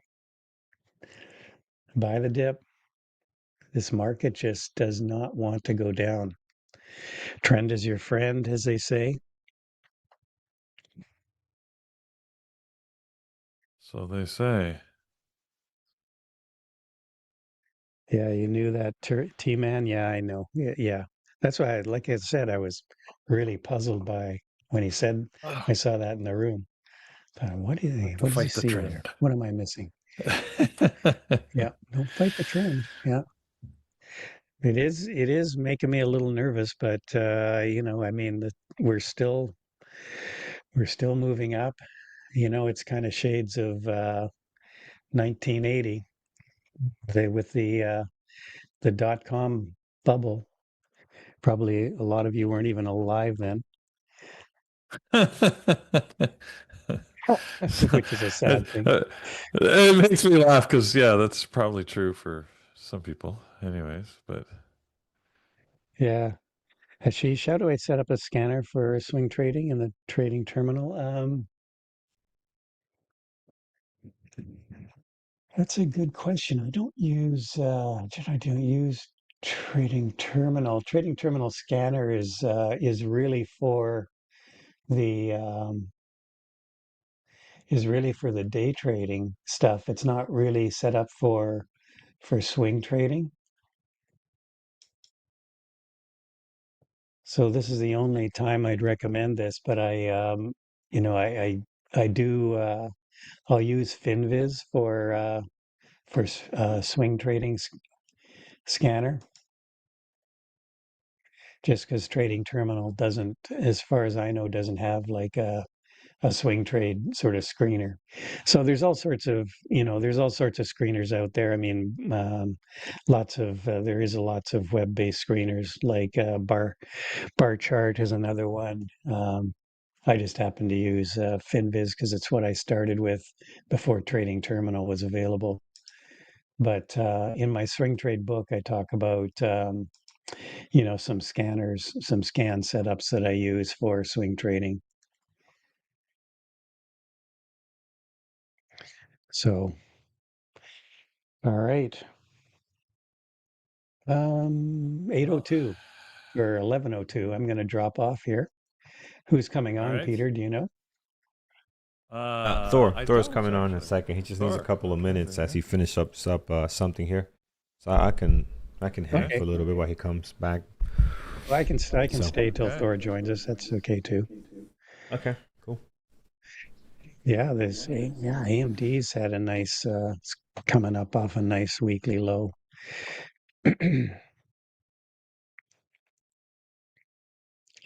See, here's an opportunity to do an options trade, or it has been an opportunity, and I mentioned this in my swing trade video as well. For a couple of weeks, was this sell-off on AMD came down and bounced off the 150, which was an area where it had some prior support from before. So an options trade there would have been swing trade options trade. There would have been sell the 150 puts, so you collect some premium. You collect money from from the uh, the buyer of those, which would be a market maker. So you sell them, you get the money, and Yep. then maybe if you wanted some protection to the downside, you'd sell the 140. You buy the 140 puts or 145 puts. So you're limiting your risk because you're covered on those that downside put purchase.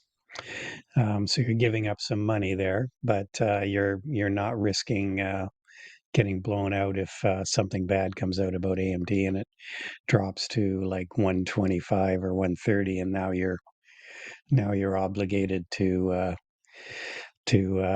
buy the shares from somebody at $150. So um, again, that's an opportunity on an options trade to make some money and a swing trade and use a spread. Wow, PLTR is finally breaking down. Guilty. There's Gary's trade. Yeah. I think I I wonder think if he's Gary's still in gone it. to bang his head on. No, he's gone to bang his head on the desk because I think he got out, but Paris jumped in and took a short on it, so All right. he's writing this down. And I noticed Tesla's also heading back towards the VWAP, like you were sort of suggesting, Yeah, we're Ryan. getting So, close to the VWAP. So, mhm. you know, a price under 339 might be a good entry here for a VWAP bounce on Tesla. We are finally getting a bit of selling on the Qs and the SPY. Yeah, Tesla looks pretty weak, man.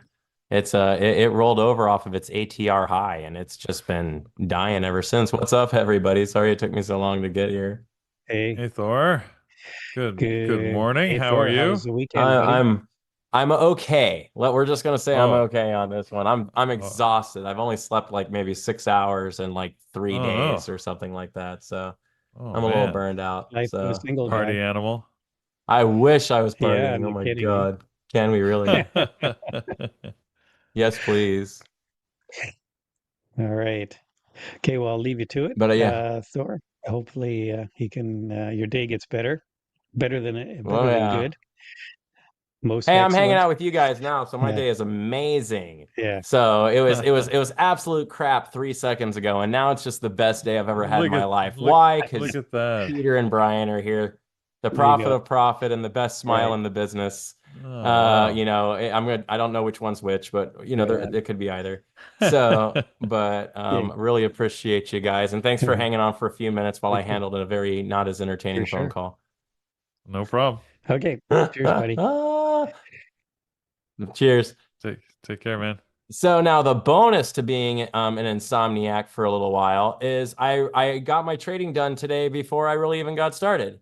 So I actually got a play call on Platinum last night in the middle of the night while I was not sleeping, and hit a really lovely full S3 to R3.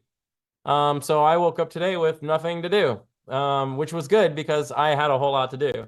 For everyone who isn't updated, this is going to be a really weird week for me because I am moving.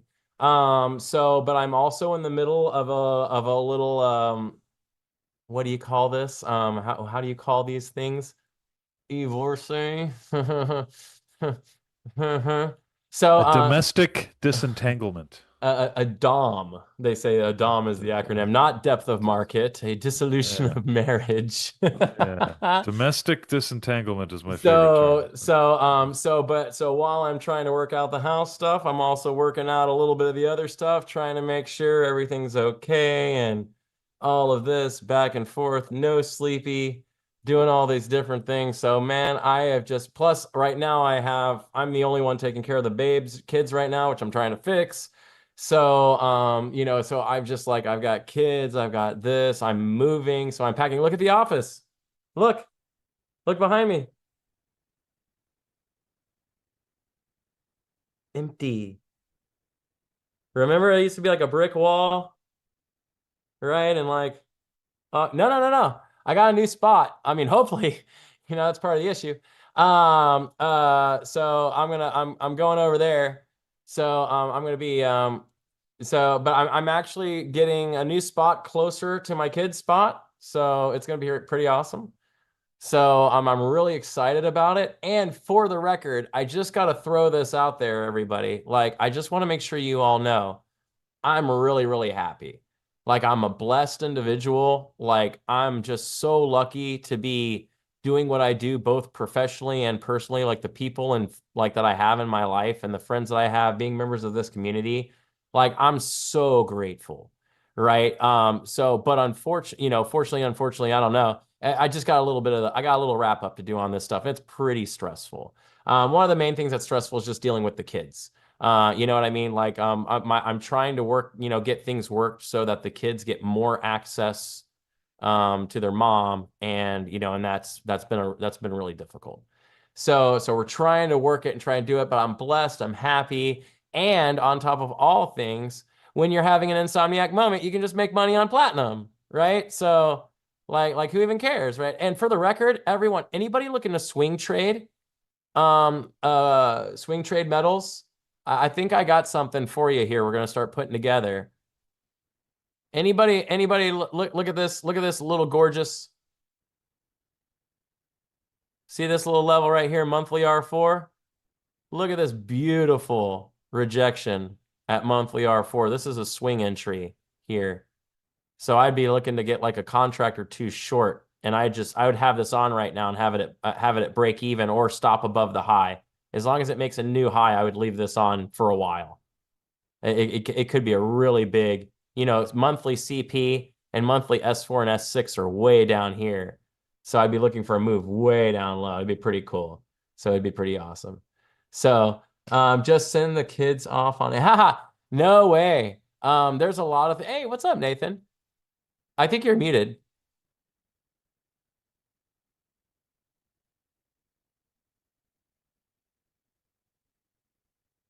Ah, I like it. I like it. I love it. So no, Andrew, I can't do the climbing thing. I'm not into it. See, Andrew is like the badass, right? Not me. That's not my style. Yeah, Andrew and think about Andrew's trading versus my trading, right? I mean, this is going to fall into our occupational choices as well, right? So MU, I think MU is in the right range for a reversal, Nathan. Let's take a look at MU for everybody. What do you think? If you want the levels, these are Camarilla pivot plays. And if you have TV, you just type in and you can find them. Yeah, that's all. So if you go to my Instagram, which is at ThorYoungBBT, they are linked on to my IG. So you can just get it from there too.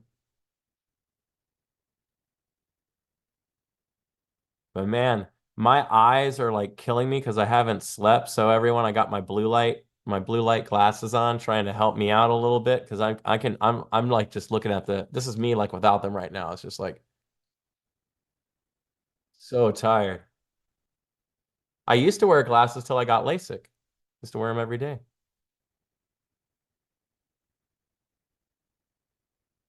Dude.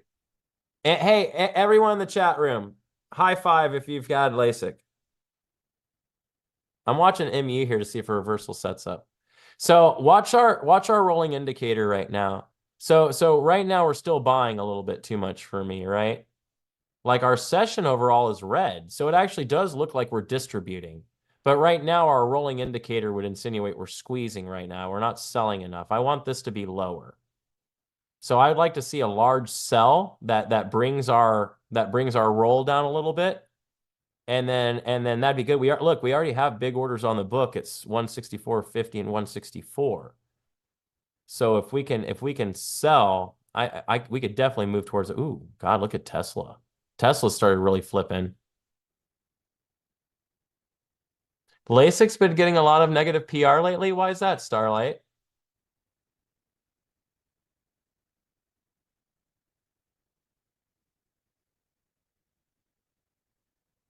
Having superhuman vision, people aren't into it.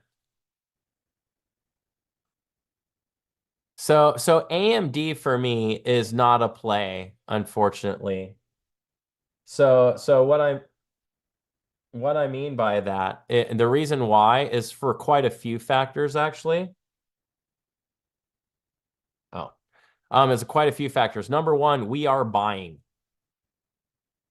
Like I know, but you can figure this out just by looking at VPA, right? But this indicator kind of helps me, new brainchild.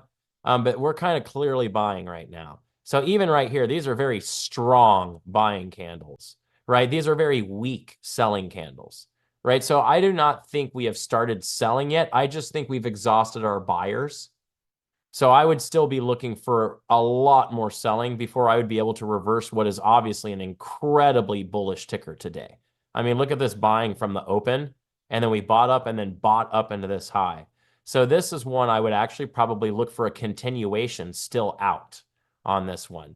Now, especially if it drops back to R4, I would be very interested in trying to pick it up right there, potentially off of R4.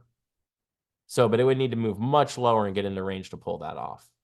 So you can see here, like right around here, see how we consolidated and broke? I'd be looking to get long from down there, but I would not go short into it because that short's going to be full of squeezes. It's going to be a really hard position to manage. This is on TradingView.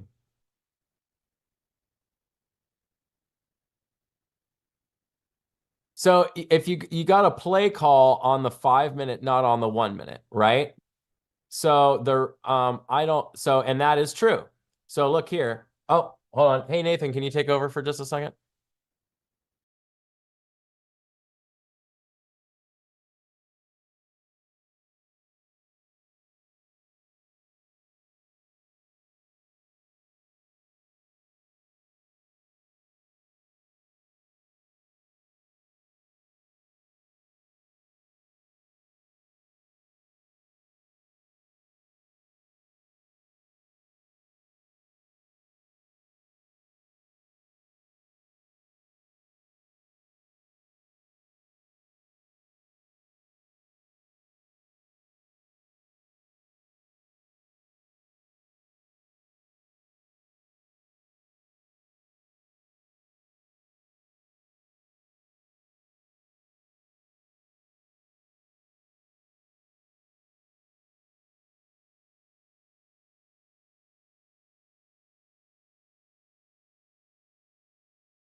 Yeah, it's Carlos is in charge of that. We need him to make that change.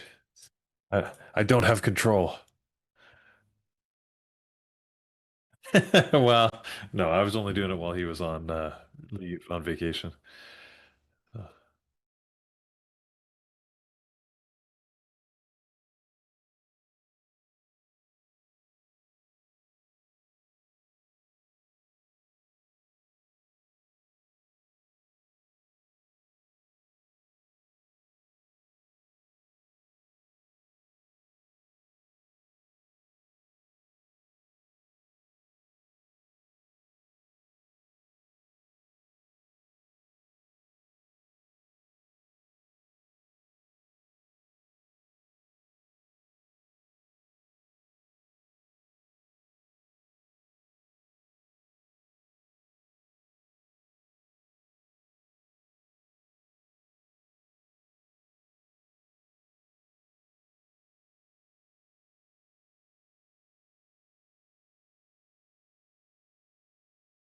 There isn't available yet, but you can get the cam indicator. I put that up in the chat a couple times, but I can give it to you again.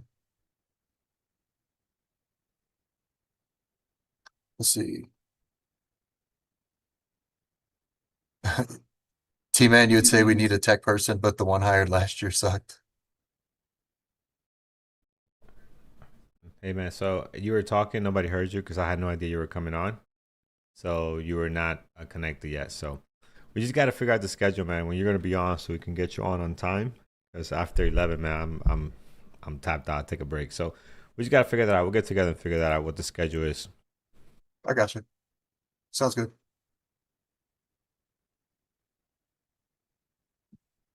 Hey Tom, how are you doing?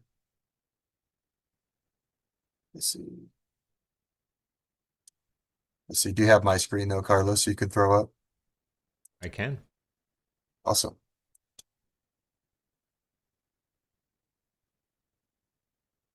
But Guga's looking like it wants to retest back down to S3. Let's see, where is Google? Google's usually the one I watch, but I think it's about in the same spot. It's about to come back down to S3 too. Looks pretty bullish. All the way up there to 285.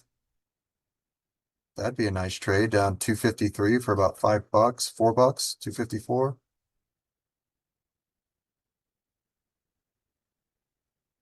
Just gotta wait and let it come back down. Refresh your screen. Okay, Refresh yeah. your screen, because I'm getting just black from you.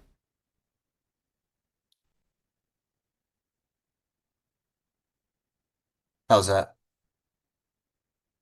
Give it a second.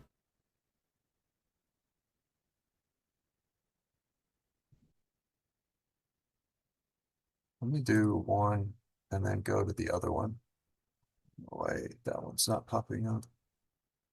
There, screen one, share. Did it pop up for you that time? It's coming up. Hold on.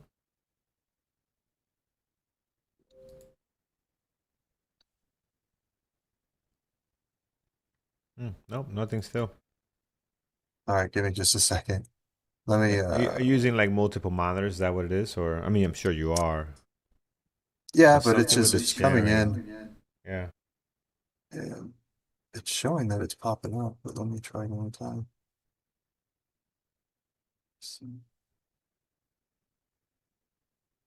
Let me pop out and pop right back in. Okay, you got it, man. All right. Sorry, guys. It's all good, brother. It's all good. All right, wait for Nathan to come, hop back in here. We'll get his screen up in a second.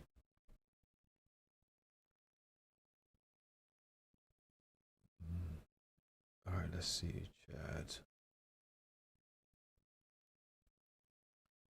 Yeah, Michael, I agree. We'll get this straightened out. I'll talk to Thor. We'll get with Nathan. We'll get the schedule straightened out. It should be very smooth. The way we switched over to Andrew and Brian should be very smooth, very clear. Who's gonna be on? So we'll definitely have the cutoff done properly going forward. That's not a big deal. That's the easy thing to do. We just got to know what it is, right? So that's all. Yeah, I'll send you a message. Sorry about that. Yeah, no, it's all good, man. It's all good. Thor lets me know when he wants to come on with him, especially if he's going through you know, some of the stuff he's dealing with. And then, Yeah, that's the thing too. Let's cut the guy some slack too. You know, it's going through a lot. yeah, people, you know, yeah, I mean, they know how much he's going through, but you know, it's still not all of it that he's having to deal with. And it's, one of those life-changing things that you don't want to have to deal with, but you want it to be over as soon as possible. There's So nothing quick about this, but yeah, I'm with you. I'm with you, man. the screen come up Carlos, this did time. you go buy a new iPhone while you took that break? Because Apple's charging higher. No, I did not, man. I haven't seen. Let's take a look at Apple. Did my screen come up, Carlos? Still don't have it up, man. And it's only What the heck? when you share. I don't know why that is. Like Peter comes up quickly, Thor comes up quickly, but we gotta get together and see why you're set up. Okay. Like here, like there's Is it- Peter, right? There's here's Thor comes up right away, and I have Yeah, to go to you. Because If it's I go to showing your my name, screen. That's Yeah, it's that's not- weird. not showing for some reason. Not sure why. Wow. This is why I'm a scientist, man, and not and not a You're computer scientist and a engineer or trader. anything. Yeah, Exactly. Scientist and a computer trader. stuff just We drives leave me that to absolutely the nuts. nerds. We need nerds. We need nerds in our life. We were talking about Nerds. that earlier. I mean, Peter. Well, I'm a nerd too. I mean, I don't know if you can see in my background, I got a little Halloween village over here. So, but I tried one more time to share it Yeah, because it's showing up on watching. my side, but I don't know what's going on that it won't show up on check. yours. Let's try it again. See if it does. And It's not because Thor's screen up, is it? no, I should be able to switch through anyone very easily. So I'm just cycling through, and yeah, just not Okay. getting anything for some reason. Yeah, I apologize, guys. Man, it's one of those Mondays, just another like slow moving, grinding, stuck market Monday, and then the technology just isn't wanting to work either. Let's see. Let's see, Starlight, but I can answer this question. Could you please talk a bit today about what you changed mindset psychology wise that was a big effect on your trading? Well, setting risk parameters was big for me. And having something that just does it automatically for me, that just automatically sets everything in there. Because I overanalyze trades. You know, sometimes it's just, you know, candle by candle, and I'm okay, you know, no, it's still going to go. No, it's still going, you know, to run for me. And just trying to like dial that in and not get so caught up in just the tick by tick, candle by candle price action and how it's affecting my trade. I like to look at it and still study it and doing those things, but it's where I'm managing my trade without just my risk automatically set. And then, you know, I can't change it. My stop goes in and my stop's in.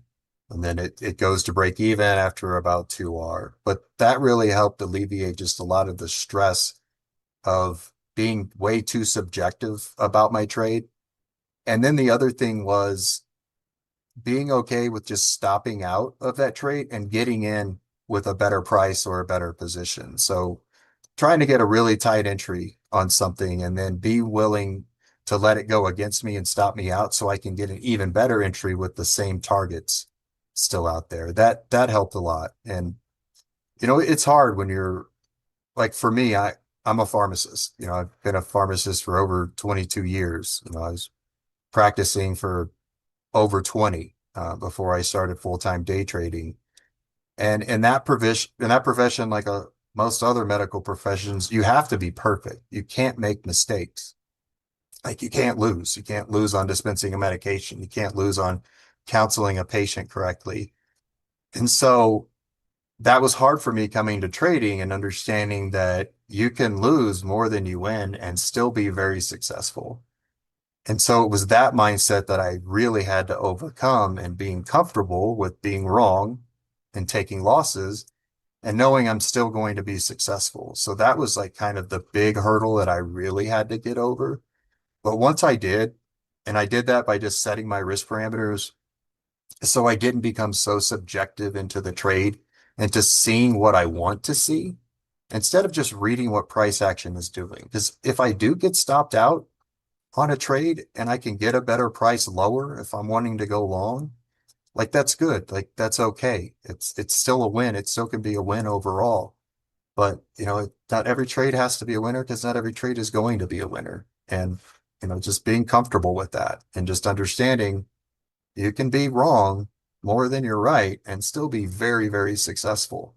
So it just that kind of thing, especially when you're putting your own money in there into the market, that all of that just is amplified. So having those risk settings already in there where you can hit one button and everything goes in, or you just in a habit of finding your stop, getting your entry, putting your stop right in, turning it off, maybe taking it off your screen, having another chart where you just take entries off of, and then a screen that you're using for your main screen that doesn't have, your position on there, and you just exit out of that screen. And if you need to go in and change it, put something to break even, you're looking at taking a partial somewhere, you bring that screen back up and go ahead and do that. But, just don't be so subjective and locked into your trade and your position. Be more objective and don't sit there and watch the dollar amount going up and down. I like to take off any of the dollar amount on there, anything that I'm up or down or whatever. I don't like to look at that. It just becomes too distracting for me. So I just like to get that out of the way, have a nice clean chart without my position on there, something you can take on and off really quick if you need to, and just be more objective in looking at price action and what's going on, and be willing to stop out and lose more than you win, and know that you're going to be successful doing that. Let's see. But any other questions about that, or does that make sense?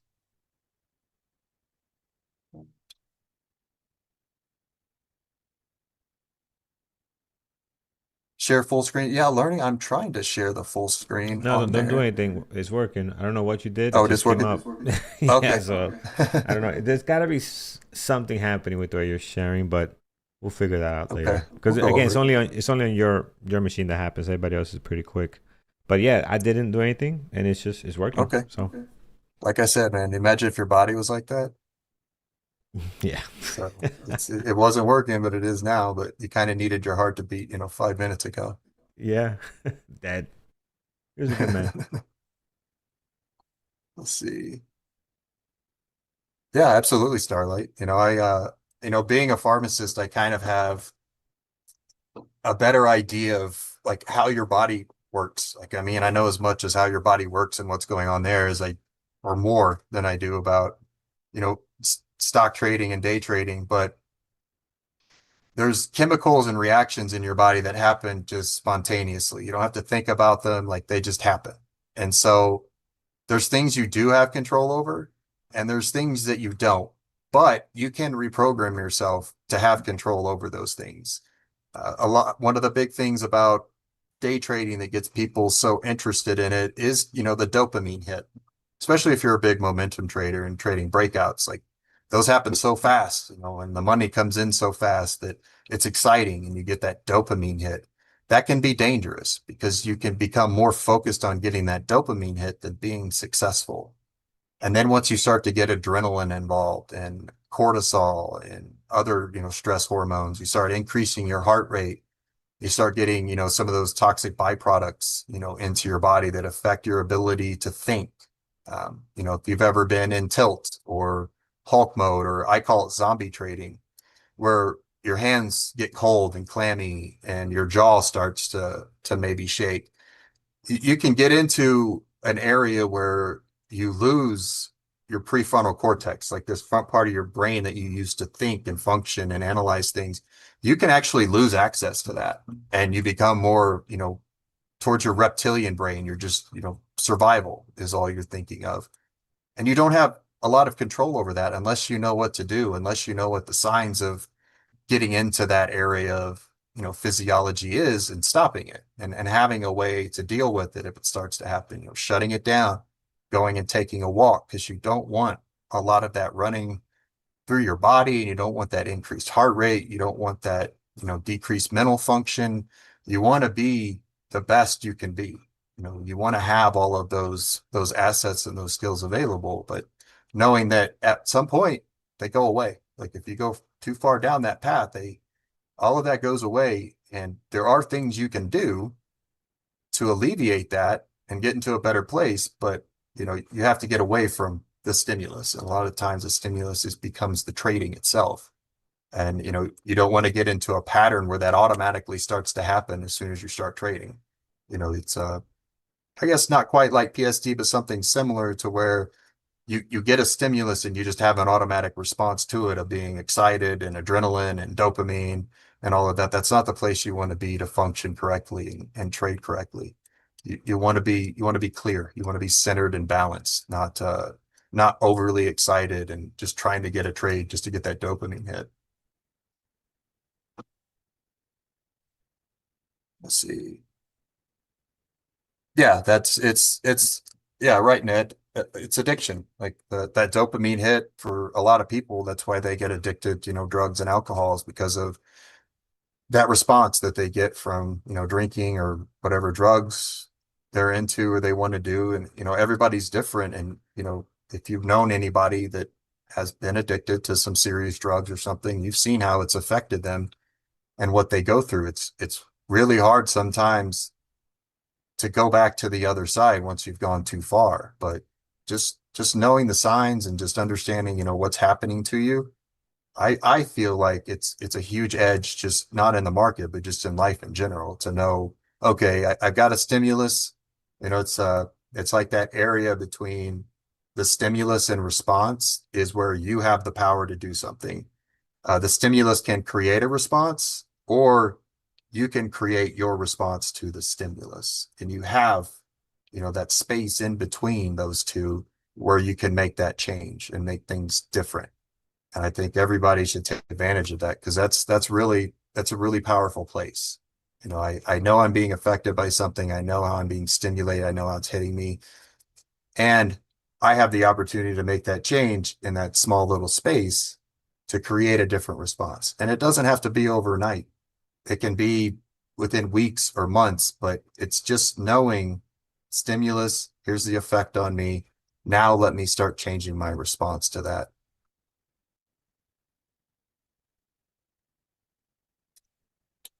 Let's see, Thor, Yusuf, you can ask Thor that tomorrow. He'll be back. Tell the win stats for trading futures only. I know he shares his stats every now and then, but he's usually around like 50%, 60% on his 4-to-1s, which is unbelievable. Like that's a great stat. So whoa, there we go. There's a sweep.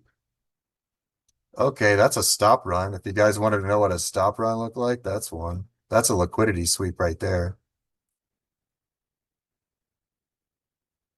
Wow, that was crazy. Did that happen all over the market? Did that happen to everything or just Google? Oh man, it's okay. Now it's a freight train going short. So now we're on a stop. So much information's coming through right now and so much volume that it's slowing down my computer. Like Bookmap's having a hard time aggregating the data to keep up. That was crazy. But yeah, that was a stop run and a liquidity sweep. It just dropped. What did it clear low a day? Yeah, that was nuts. Look at that volume. That's just crazy. Holy cow. Like that's even larger than our opening candle there. Huh, that was fun. I couldn't tell if there was anything else really on the market did that or if it was just Google. It looks like Google was really the only one that dropped there. Pulled the market down, put some volume into the market too. Maybe we're waking up a little bit.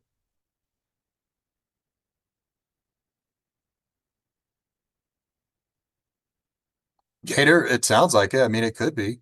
I mean, that's kind of it's kind of how people get addicted to drugs, is that dopamine hit, and some people can drink alcohol like fine and get a little bit of a dopamine stimulation and start to feel good.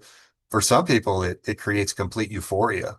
Just alcohol just completes this huge euphoria for them because there's like so much dopamine, there's so much reward that happens that, if you could imagine, every time you took a drink, you just feel like amazing and everything's great. And oh my God, it would be hard to get away from something like that, especially if you don't have a reference for something healthy in your life that would bring you that. You know, it becomes difficult for people. Unfortunately, that's why it's, if you know somebody like that or some stuff going on, like support for them is huge. You know, having that support system and for them is going to be huge to try to get them into something else and get them away from something that's hurting them a lot more than it's helping them.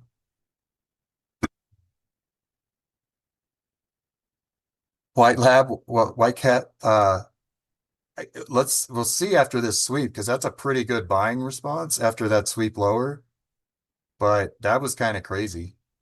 That push and that volume, like that was just a stop run and a sweep lower. But this could have been the market maker accumulating to clear out the bottom side of the book so they can make the run higher. But all of our bulls got stopped out right there. We've got a nice big gap here, so we'll have to see. But that was interesting. I mean, we even skipped some price levels there.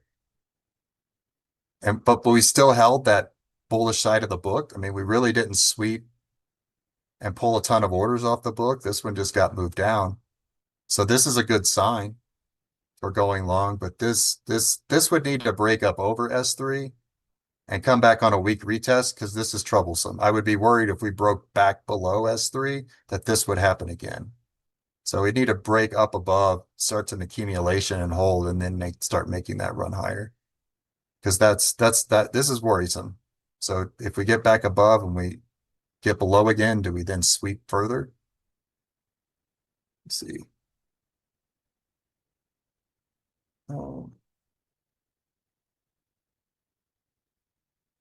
Yeah, right, Ned. If one part of one's life is deficient, yeah, they can be compelled to fill that deficit with something else. And you know, something like trading is a good way to do that. You know, and just not really trading, but just taking trades to get that dopamine hit and over trading and doing it again and doing it again. And then that becomes your pattern for trading. Like you're not trading to become a professional. You're not trading to make money, have this as a side hustle. You're just trading to try to get a dopamine hit. See, Starlight, you quit smoking and alcohol 3 months. Awesome. Good job. How do you feel? You can see things better, like see, you know, through your eyes, or just your brain's functioning better so you can process things a lot easier. Oh, ES got hit on that one. Yeah, NQ took a dive, but it looks like it's trying to recover. It's interesting that did happen at S3 though. That's something more you would see at S4 or S6 on a day like today, but that's interesting that did happen at S3. So it was just Google. Okay. Let's see. Toby, you have a problem with cinnamon rolls? Well, I got rid of gluten, dairy, and like high fructose corn syrup, so it's hard for me to find cinnamon rolls unless I make them myself. But yeah, it's chocolate chip cookies for me. That's the one thing that always, like I can't help myself. If there's chocolate chip cookies, I just have to eat all of them. That's why I don't keep them in the house. If I want them, I have to go drive down to the store and get them. Other than that, I don't keep them in the house because they will all be gone. Let's see, Hassan. For example, market is moving up and there's just one big order left to the upside. How do you know if market is going to sweep it or just go short below it? So we kind of had that on MES a little bit earlier. You want to see, as you're buying up through levels, that these orders do still keep being added and that they do stay on the book, so you know you have the structure. The other side of that is, once you're getting up and there's really no orders to the top side of the book, what does it look like to the downside? So looking at M and Q, maybe this is a little bit better. Let me throw this over here. Let's go back.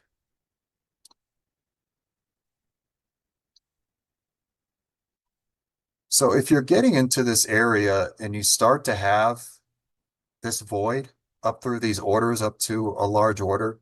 And as you're getting up closer to them, it's not still structuring down, but the downside is structuring better. This could give you the indication that we may need to run lower into these orders before we can run higher, because it looks like the buyers have stopped putting out their target orders and stopped putting their target orders there. And then, so if you start getting that exhaustion at the top, let's see, I don't know if we'll have it here because, yeah, we're really not getting that exhaustion at the top, but what you would want to see, let's see if we can find somewhere we can try to make work for exhaustion. I mean, this is just good bullish price action, but let's say we'll take these candles out. You're getting a nice run. Any push over like high of day or a swing high, volume comes in, you get extension, pull back a little bit here, then you engulf, pushing back up, pull back a little bit here, engulf, push up. Then you're still pushing up, getting good volume, breaking the highs, getting good volume. But right here, if this was still continuing up higher and breaking the highs, and you're looking at this kind of volume on those candles, that would be an indication of exhaustion. And so not having the orders higher and being put higher and not having the participation getting up into that area as that volume starts to die off, and maybe even you start to make some lows on candles and you start to pick up volume to the sell side. So you're getting bearish candles and you're picking up volume to the sell side. You're getting bullish candles breaking at highs and you're losing volume. You could be getting into some exhaustion, and then you're starting to see large orders lower that have been staying lower. They start coming on lower. That could be your indication that we may start fading back into the range to pick up some of this liquidity, then to try to make the run higher and get that participation back into the market. But this would be the biggest thing, is looking for exhaustion on the break of those new highs. If you're still getting nice big green bubbles, breaking up higher, extending higher, and getting volume, you're still looking at pretty healthy bullish price action. Here, we were still getting that, but Google dropped. And so it looks like we were maybe fading back down anyway, but then we really started to drop. And then we're dropping here. But this is pretty good absorption right here. That's a pretty good response. So, I mean, this wouldn't be an R3 short yet. Let's see what we look like in our price action. But that would just be one way to tell. One big order up there, we're trying to get into it, and then we lose that participation to the buy side. We're picking it up to the sell side, and we've got orders building lower. You know, see, we're not picking our orders back up here, but we are putting in more orders lower.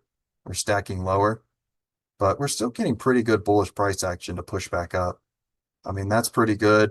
That's a good response from that selling. This should have extended even lower, but we stopped closing lower, and then we started closing higher. So we're kind of back in to a little bit of accumulation then right here at R3, but we don't have the orders up here. We need to start filling in. Let's see.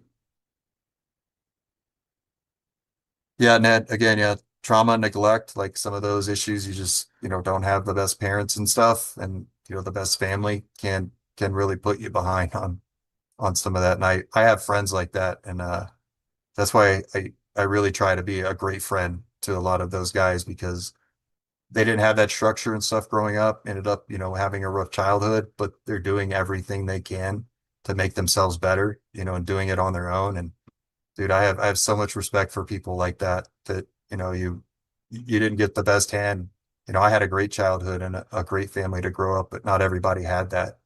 And so, if you do, I love my friends that they're just so inspirational and having a rough growing up, rough kind of first part of their life and stuff, but then now they're doing some amazing things. I got one buddy, he's had a rough childhood, and now he runs his own charity where he goes and picks up kids down in Denver who don't have financial access to get on the mountain here at Winter Park to go snowboard. So he drives down there, picks them up, brings them up to the mountain, and takes them out on the mountain all day. Like, everything's paid for. He's got all the equipment, gets the kids out there, and just wants to get them in, to being outside. So and doing something else so they're not caught up in, you know, the environment they're in and getting into games and doing some other things, you know, that just won't be good for them.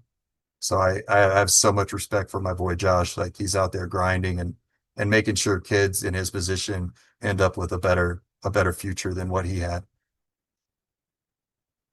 Let's see, Sean, when did I start learning trading? So I read Andrew's book during COVID of 2020, and that's when I started getting into really getting in and looking at day trading. I had heard about day trading before, but I really didn't know that much about it. I didn't know what to do. I just really didn't understand it. I had known of some people that did it, but didn't really get any information until, you know, I just read Andrew's book and kind of started down that path. And it took me probably 3 years to find the right strategy for me, which came out to be the cams. And then once I started mentoring with Thor, you know, things really started to take off in a good direction for me. So that's kind of how I started my path. But it was, you know, it was about 3.5, 4 years before, well, about 4 years before I really started to be able to be really successful, you know, doing this. I was able to quit my job in 2023 and start trading full time, but it was still doing well and, you know, not doing well and just trying to manage that. But then once I went with Thor, you know, it just, everything just really took off for me. You know, but mostly it was just finding the strategy that's right for me and finding the mentor that was right for me that kept me from making all the mistakes they had already made and doing the stuff they had already done and allowing me to kind of not have to go through that process, especially on my own, and then just start getting on like a good solid path. Oh, let's see. Um, oh, your brain is so much better. Good. Ah, awesome, Starlight. That's awesome to hear, man. I'm so proud of you. That's awesome. Good job. Do I think Google will go to 260 this week? Let's look. Well, we definitely have the book for it. That's a nice spot. I mean, that's a good response off that sweep. We're just still, this area, you know, this, I'm still not, I would still be worried about this area and trying to go long today, but let's look at the weekly. So 260 looks like our next liquidity run. So here's our weekly. 260 is just over the high of the prior week. We'll go the 4 hour. Let's see, are we still looking pretty bullish? Let me take these off.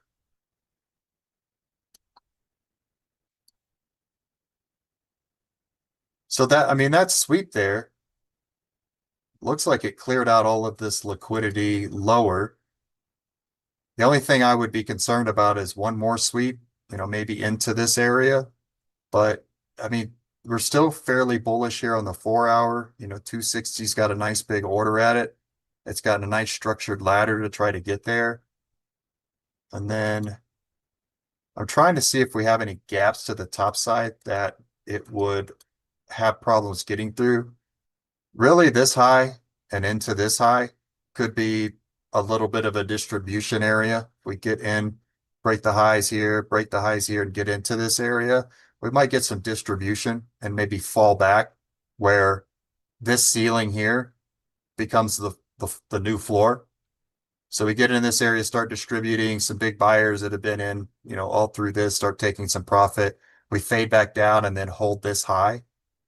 And then we could make that run up to 260 is kind of what I would be looking for. But if we start breaking these highs and getting good extension and closes, yeah, 260 is definitely on the table.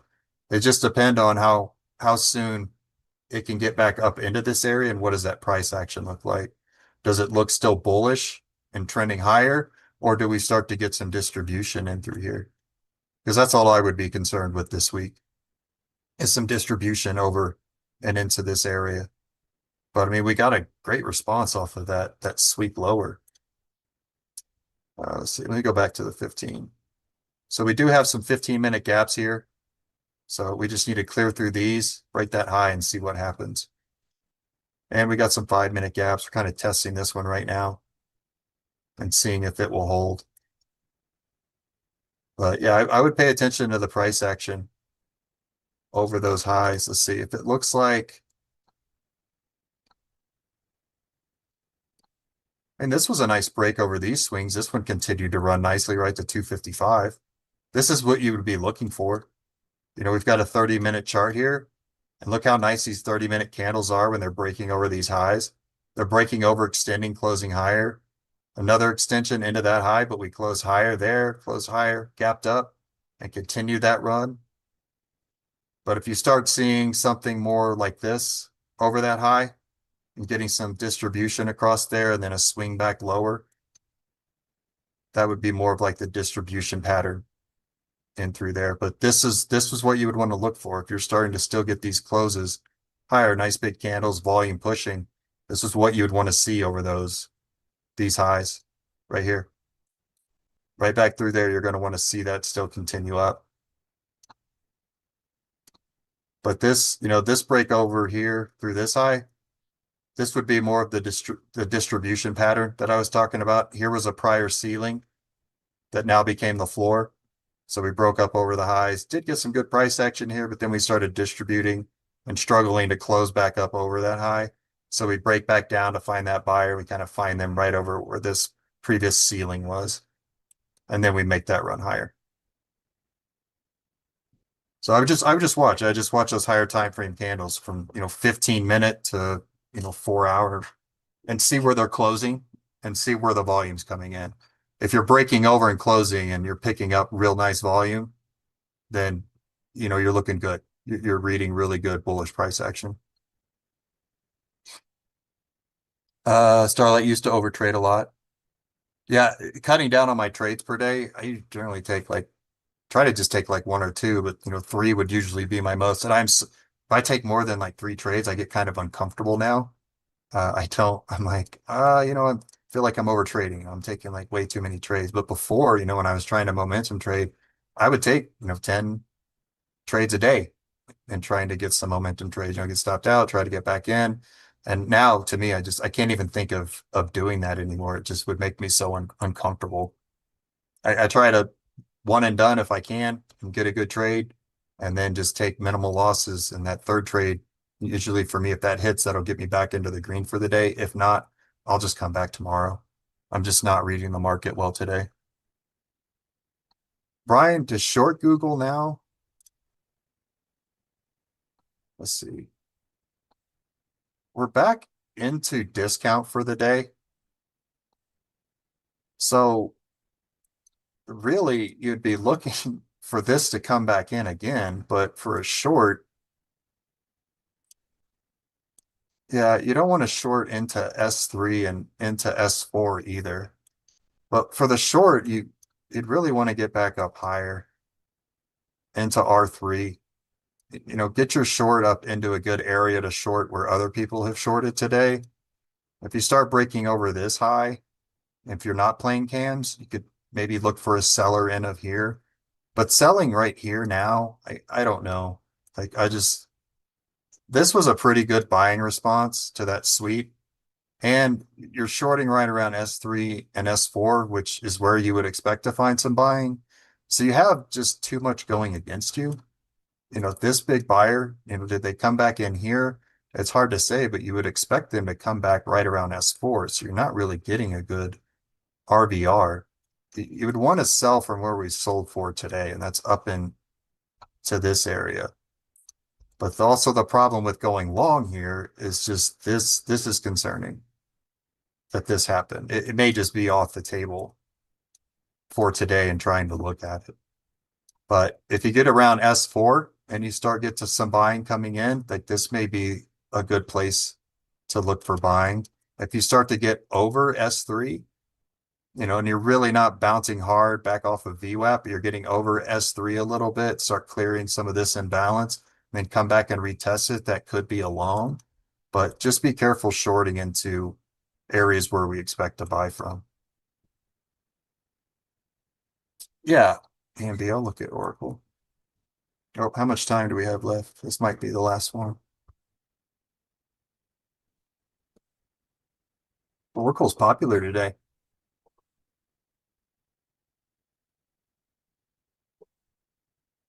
So we're coming back and testing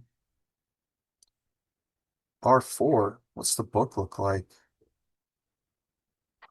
We got a pretty bullish book up here. I'd like to see this filled in a little bit better. Like, I'd like to see this order right here at 319 at least come back on. 320, that's interesting. This is at 325 and not 320. Looks like it got moved up. Maybe moved up there. So what would we want to look for here if we were looking to buy off this area? We're looking for this retest with some extension today on order pull. Man, that's a lot of extension. This, if you're going to do this, if you're wanting to take this trade off of R4 to try to buy and go up and through here, I wouldn't take very many shares because you're really only looking at best 318, $4 trade, 450, up into the highs. But the likelihood that you'll get up and really struggle in through these areas would be high with these imbalance gaps. We got some order blocks in here. We're picking up selling when we move to the downside. So now we need to start closing higher and picking up volume. But most likely I would rather get into this area a little bit lower and see what happens to get a better entry, to get a better RVR. There's a dip lower. Let's see what the response is on that, if this ask can lift back up. But I'd be looking on this area, and that buying really needs to pick up. I mean, we've got heavy selling through here, and anytime we get some lift, we don't get any volume. So this buying needs to start coming back in. And I would expect to find a buyer here, but I wouldn't take a big position. You're just kind of looking for a small scalp off of this area and really targeting the high a day. But I wouldn't be expecting a huge move because we're so extended. But it's not a short either because it's so strong. But if you're looking for it, you want to get down in here and see buying come back in. And what that's going to mean is on the break and close of these prior highs candles, this should pick up a lot more volume than this. This should be looking more into this range of volume on these bullish candles. We don't want to pick up volume when we sell and not pick up volume when we buy because we're not getting that buying participation. So who's going to help us get to that high of day and break through that high? So we need to start picking up a buyer. And when we close higher, we need to pick up volume, not when we come lower. We drop lower, we're picking up volume. We try to go higher, we're not picking up any volume. Well, sweet. I think that's it for today, guys. Sorry I didn't get to all the questions. Sorry about the tech issues too. Let's see. I appreciate it, guys. Have a good one.